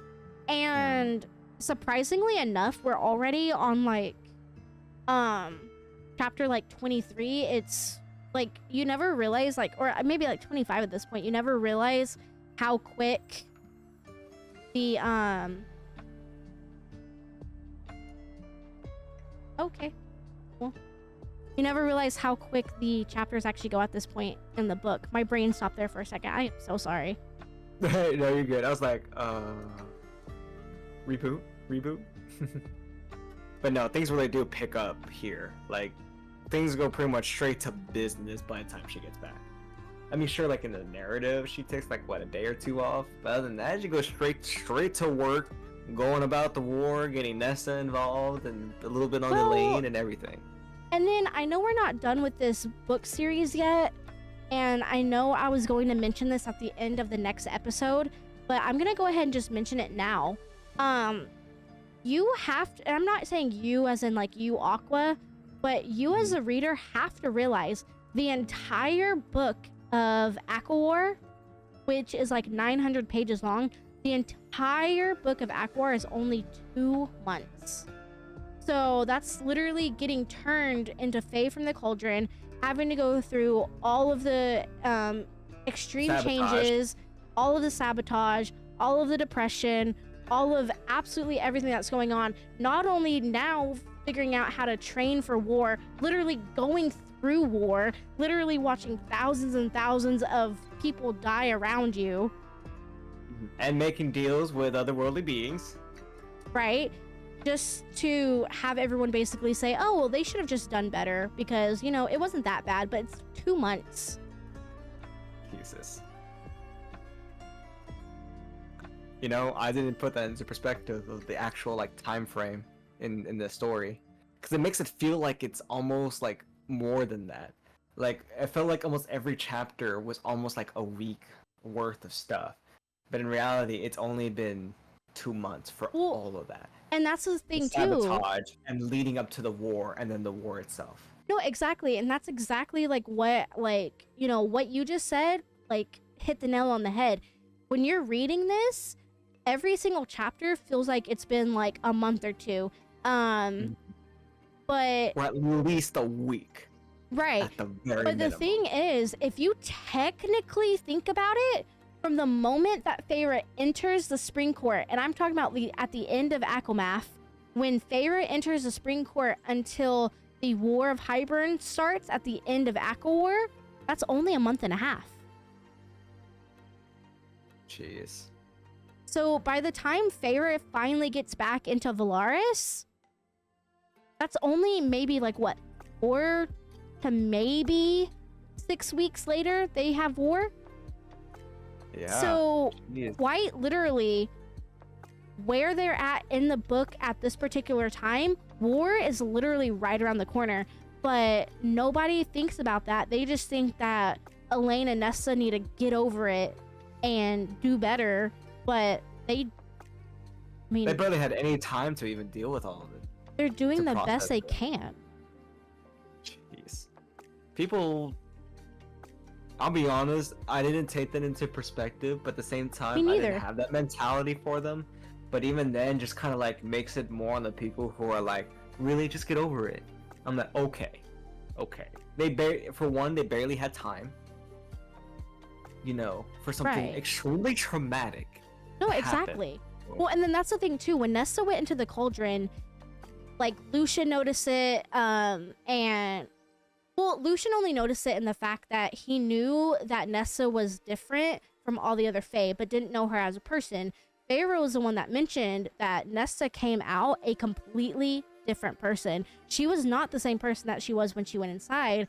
And that being said, not only did she turn into High Fae, but she had her mind, her emotions, her everything completely like turned around and like jumbled up and shaken. But nobody stops to think that, you know what, maybe something very, very traumatic happened in that cauldron. Because I think I don't remember, I think they may have mentioned it in Silver Flames, the final book, but so I'm gonna jump ahead a little bit, but I think it was Silver Flames, or maybe it was this book, I can't remember, but Nesta basically says whenever she was inside, Bathtub?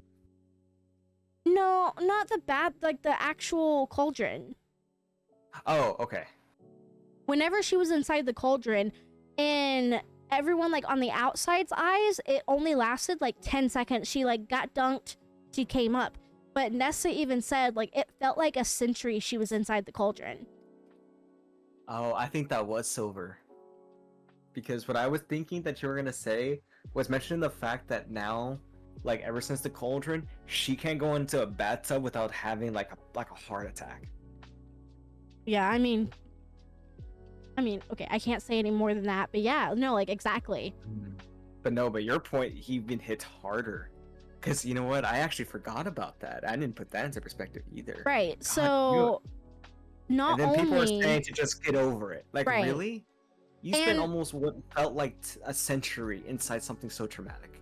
but in our eyes it was like 10 seconds. But that's the thing though, because you and I were the exact same. Whenever we read it the first time, I was like, oh my god, she's so insufferable, like get over it, like oh my god. But like actually going back and looking at it, they're doing the best that they can, like absolutely the best that they can. Yeah. Yeah, no, that's a good point. Very good point. Does that mean you're now pro Nesta? No, absolutely not. But Damn, I had to try. Can't blame Absolutely you not. for trying. I listen, we'll get there. There is one chapter in Silver Flames that makes me like Nesta a little bit, and I sympathize with her and I feel for her. Other than that, I feel nothing for her. She is heartless. She is a horrible person. I don't sympathize with her because everything that she, and again, this is all like the 5th book because we get to know more about her then. So the entire Nesta conversation will be literally the entire last 2 to 3 episodes of the series, pretty much. Yeah. But just going off of what we're at now, I don't really see how she needs any sympathy. But we'll get there. We'll get there when Alright. we get there. Oh my god. Well, we're actually almost done, to be honest with you. Yeah. So now the Book of Breathings is talking to Feyre once again, talks about Hybern and how he does actually have his allies, and mentions that they have no chance against him. Rhysand reveals that Miriam died in the last battle, but Dracon knew a sacred hidden island where an object of great power made by the cauldron was, and made her immortal. Hybern's people are for the wall separating Prythian and the mortal lands coming down, you know. They want Prythian to be made of an example for defending the treaty. Interesting. Morgan says something might be wrong with the cauldron, mentions if they need help patching up the holes, the cauldron should be able to do it on its own. Amryn mentions that Feyre's sister might also be able to do it quicker, but Feyre doesn't want to involve them yet, to which Amryn says she's starting to sound like Tamlin, which then, in turn, makes Feyre agree to ask her sisters, but not to force him. And then Rhysand now is telling everyone that he is sending a letter to each High Lord to attend a meeting in 2 weeks in order to get allies on his side for the war. Yeah. Okay, just that chapter alone, so much to unpack. Yep. This is all on the same day, or like in yes, a few days. Right. Barely.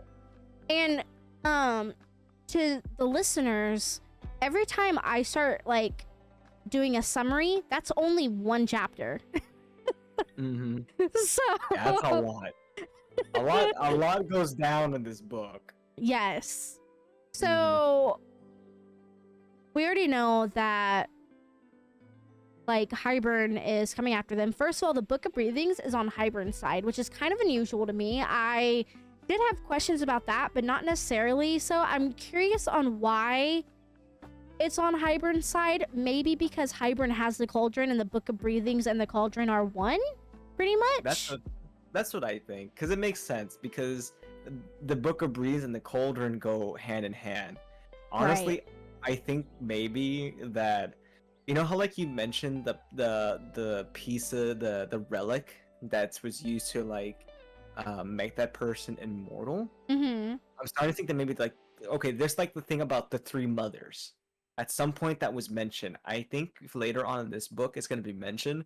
So I don't know if, I'm pretty sure there's a pin to this, but I think that relic and the Book of Breeze and the cauldron, or maybe there's another relic, a third relic. There's always things in threes. Yes. Because we also, in Silver Flame, there's a thing about 3 items. Yeah. And Nesta gets one of them. So I think it's just a Nesta gets all of them, actually. Does she? Oh, yeah, she does. And she also makes 3 magic weapons. Spoiler alert. Okay. So, okay. You see what I'm saying? There's sets of 3 going on. Yeah. And so I'm thinking that that's a motif that goes on, and I think they go well with the cauldron, because the cauldron is like it's a cauldron. It's a mixing pot, a boiling pot. So to me it makes sense that it's on quote unquote Hybern's side, but I think it's not necessarily on Hybern's side. It's just whoever is able to wield the cauldron, because even then the book, you know, it speaks. And it has no problems with Feyre. It definitely has an affinity for Feyre because it was made of the cauldron. Yeah. So, you know, like comes to like. That's a term that gets put up. That's a term that I think Sarah J. Maas overuses, but she uses it right. She uses it only when she needs to. And I mean, quite literally, like comes to like. Yeah, it fits, because it's like, sure, it's overused, but it makes sense because it is that simple of an answer. At least that's how I see it, you know. Right. And then, you know, at this point too, kind of leading into the next chapter, this is the very first time that we kind of see something between Nesta and Cassian. I didn't see it the first time, but rereading it the second time, this is kind of the first time we see something spark between them two. Oh yeah. Oh no, when I first saw it, I was like, ooh, they're definitely getting into it, because I was like, you know, I could see these two getting together, and then when I saw them acting like this, I'm like, oh yeah, it's all coming together. Yeah. I did a Kronk. Oh, it's all coming together now. Like for real. So, you know, Feyre talks to Cassian a bit about Nesta, asking if he's seen any power from her, to which he says no. She then asks why he bothers with her. He says he cannot stay away. You see, right there, Yep. right there. That's what I Um. was like. That's what confirmed my suspicions. And they're like, oh, they just need a pork and they'll be fine. And then turns out they do. And then it just goes, ugh. That's a uh. whole other conversation that pissed me off because I'm like, really? Okay. Really? All right. Pin. Put it in. I know. It's just, it's so frustrating because I was all for team, Kesta. How do you want to call it? Nestian. Nestian. I like that, Nestian. I was team Nestian. So it's just, uh. Anyway, let's continue because I Well, we're actually so almost done, to freaking be honest with you. frustrating. I know it's just so frustrating. I could spend hours dwelling on it so much, being upsetting at my spaghetti. Let's continue.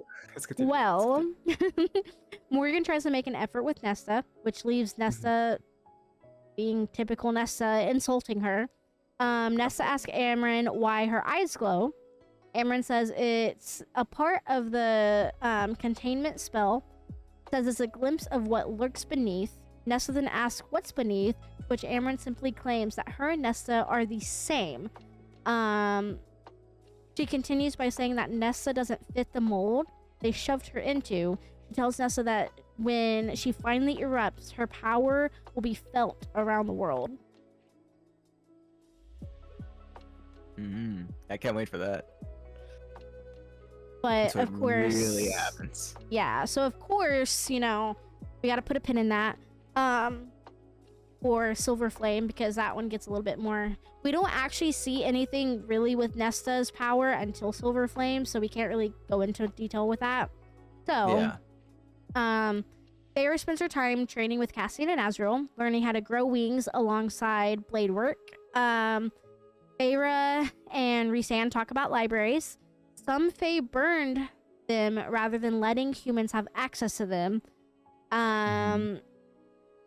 Feyre said that humans don't have powers, but Rhysand said that some in fact do, depending if they have Fae ancestors, but some half-Fae, half-human stayed in Prythian when the wall went up, but were deemed lower than normal Fae. Yeah. Which, And they still didn't win, even in human society, they still couldn't win. Right. No matter what, they had nowhere to go. Well, in turn, too, like this literally is your theory. Talking about maybe the Archeron family having part Fae, like maybe Mama Archeron being Fae. She could have easily been either full Fae or the half and half that they mentioned. So, I mean, I think your logic stands, to be honest with you. Or it may not just be Fae, it could be something else entirely as well. But it does, but yeah, even the half Fae part, I almost kind of forgot about that. I was more focused on like otherworldly versus just maybe it's just simply there at home, just in your face. Just something so subtle because half-face stuff don't really get mentioned very often, and I think that could have been on purpose because maybe who knows, maybe I might hit the mark. Right. Quite possibly. Well, they now go back to the prison. Just to finish this off, it's only like a little insert. They now go back to the prison. She gives the bone carver the Ator's bones. If you remember, when Valaris got hit, she ended up taking down the main Ator that abused her. They have to, absolutely. They have to find a way to bind the carver in order to get him to fight in the war alongside them. This is also where we find out that the Weaver is the bone carver's sister alongside Cochet. We find out that the three of them are related. He does come out and say that they are death gods, so we officially have a title for the bone carver. I do like the bone carver. This is also the time where the bone carver now looks like Feyre and Rhysand's son. Well, they did in the beginning, but now it was like, oh yeah. Yeah, like this is... She even makes a comment about it, though. She even makes a comment like, he kind of looks like a mix of me and like Rhysand. So this is officially where Feyre basically gets to see like 9 to 11 years old, their kid. The bone carver mentions how the wind moans Nessa's name, which I have questions about. Feyre tells him that the Book of Breathings, which has the spell to send him home, he states that he doesn't want to go home. The cell is where his home is. The Court of Nightmare, you know, Rhysand puts Feyre on the throne. Kier mentions he sympathizes with Hybern and is hesitant to side with Rhysand in the war. All right. Oh my god. Okay. So I know there's really not much left to talk about because at this point, in the book, Amren and Nessa are training.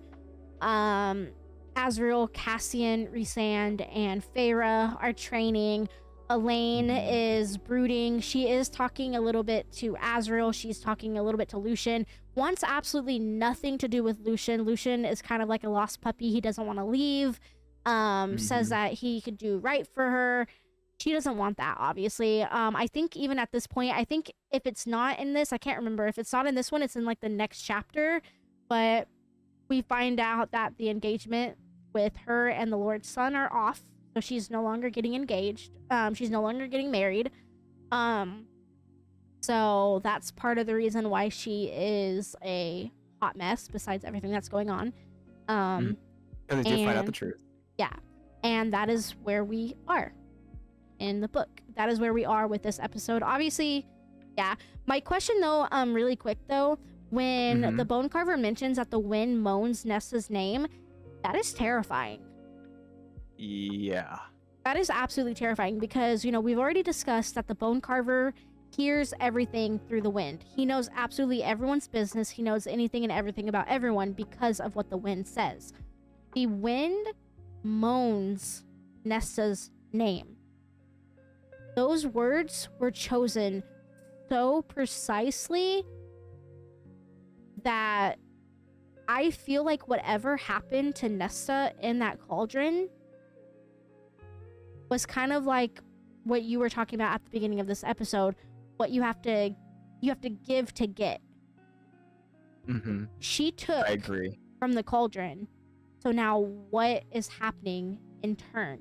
And obviously we do figure out a little bit of that in Silver Flame. That's fine. We'll get there.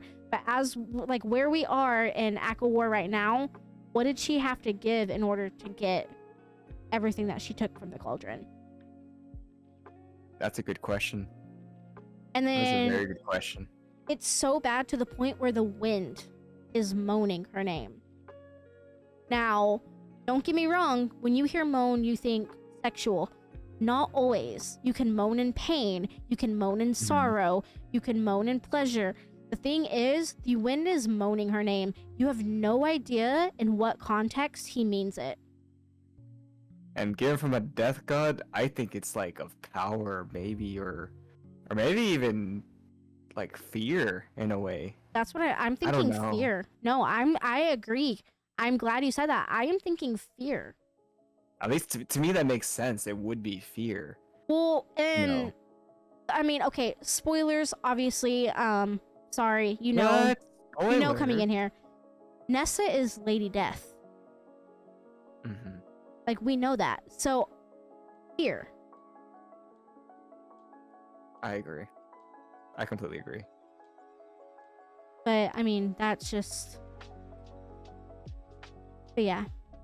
Do you have any final things to go over? No. Not really. I mean, pretty much for what we can talk about now, that's pretty much what I have. I agree. Because things are more of just a build up to the rest of it. Because the more we go on, the more I can really get into details. But like on how everything is, like, especially, you know, for one, the bloodline, as per usual, the same thing I'm always gonna mention.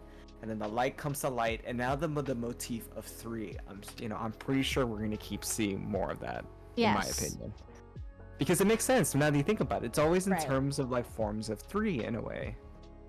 And you know. I'm just gonna be so real with y'all. The next episode is like, hold on to your chairs. It's getting there.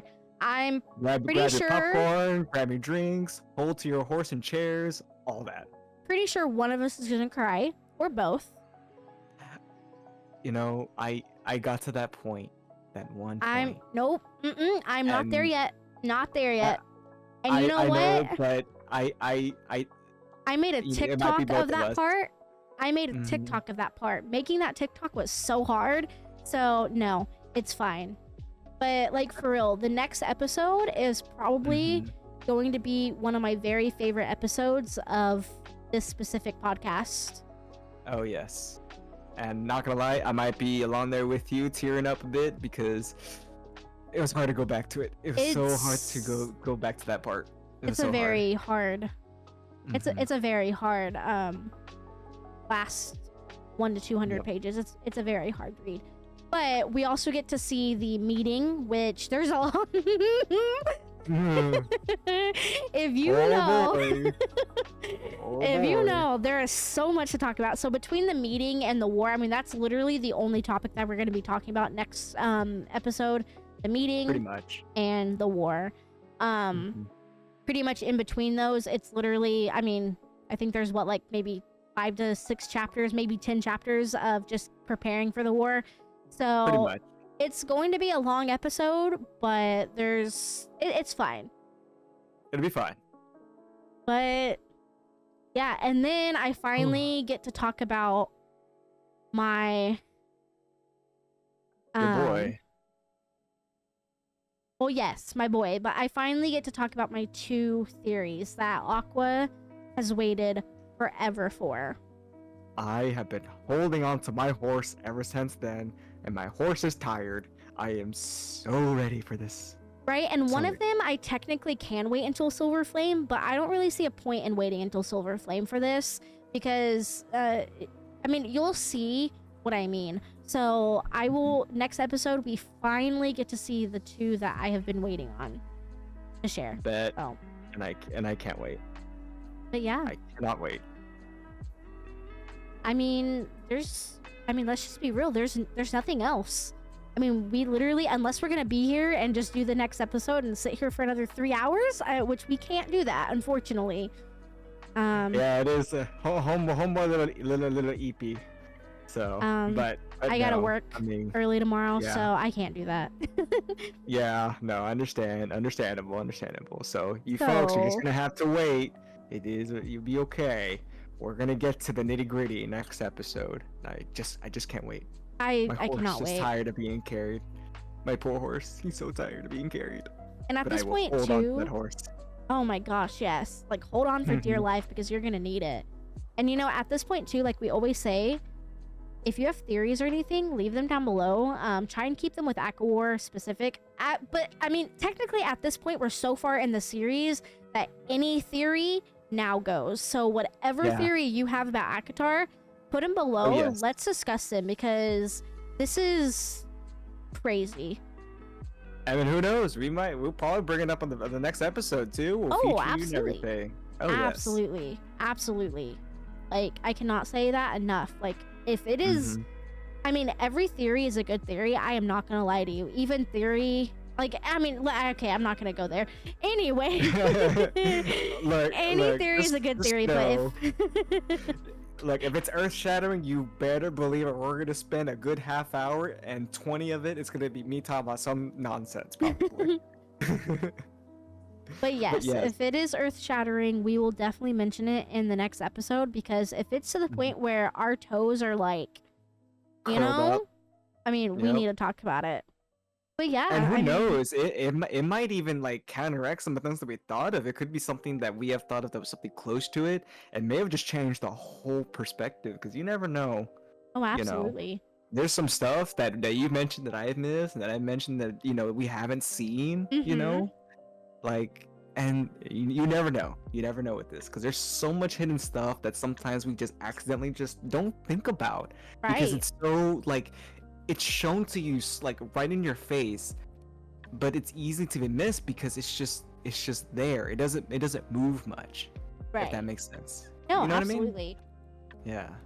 But yeah, so I am most excited about the next episode. I am also excited about because I know A Court of Frost and Starlight is only going to be one episode, and I am so sad that it's only going to be one episode. But Yeah. these next 2 episodes are probably going to be my favorite.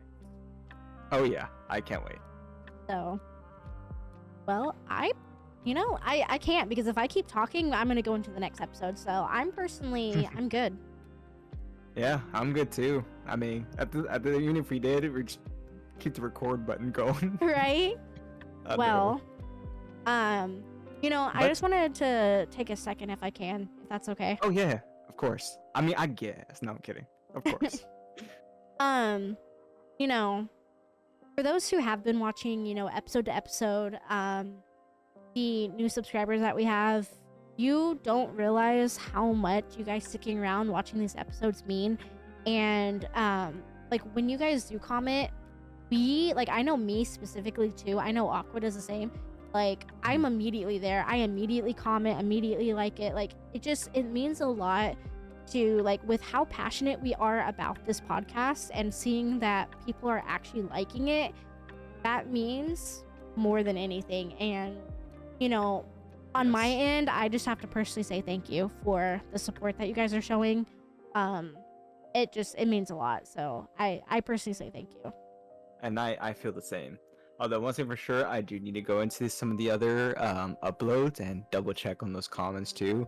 Mostly because work had just been kicking my butt lately. But yeah, no, I'm in the same boat. Thank you so much, all of you guys, for participating. Even simply just viewing everything just means a lot.